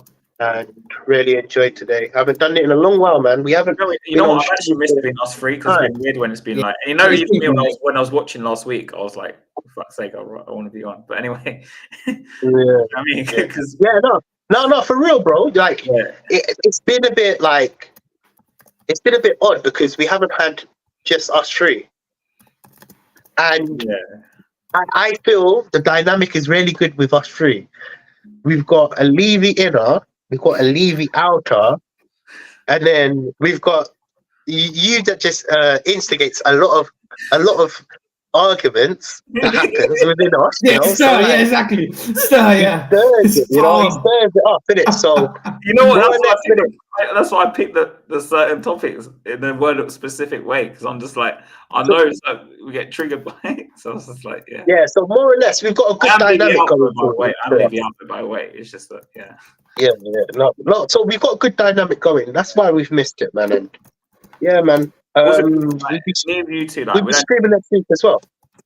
Me? We're going to be streaming next Friday as well. Because 100%. Yeah, every Friday, man. Yeah, 100% next Friday. Yeah. So you can find me at Hotspur TV. I do post-match reaction videos now. I'm going to get back to streaming now because I've been out for a few weeks for other reasons. So I'll probably be back next Thursday, most likely. And you can find me here on Fridays, and obviously subscribe to all these other people here. Anyone in the comments who's got a channel, go subscribe to them, like Colin, who was arguing with us earlier. And big up to everyone in the comments. And please subscribe to Spurs Kings TV, and come on, you Spurs. Anyone else want to say anything? Or? No, up the Spurs. Come on, you Spurs, man. That's it, man. Yeah.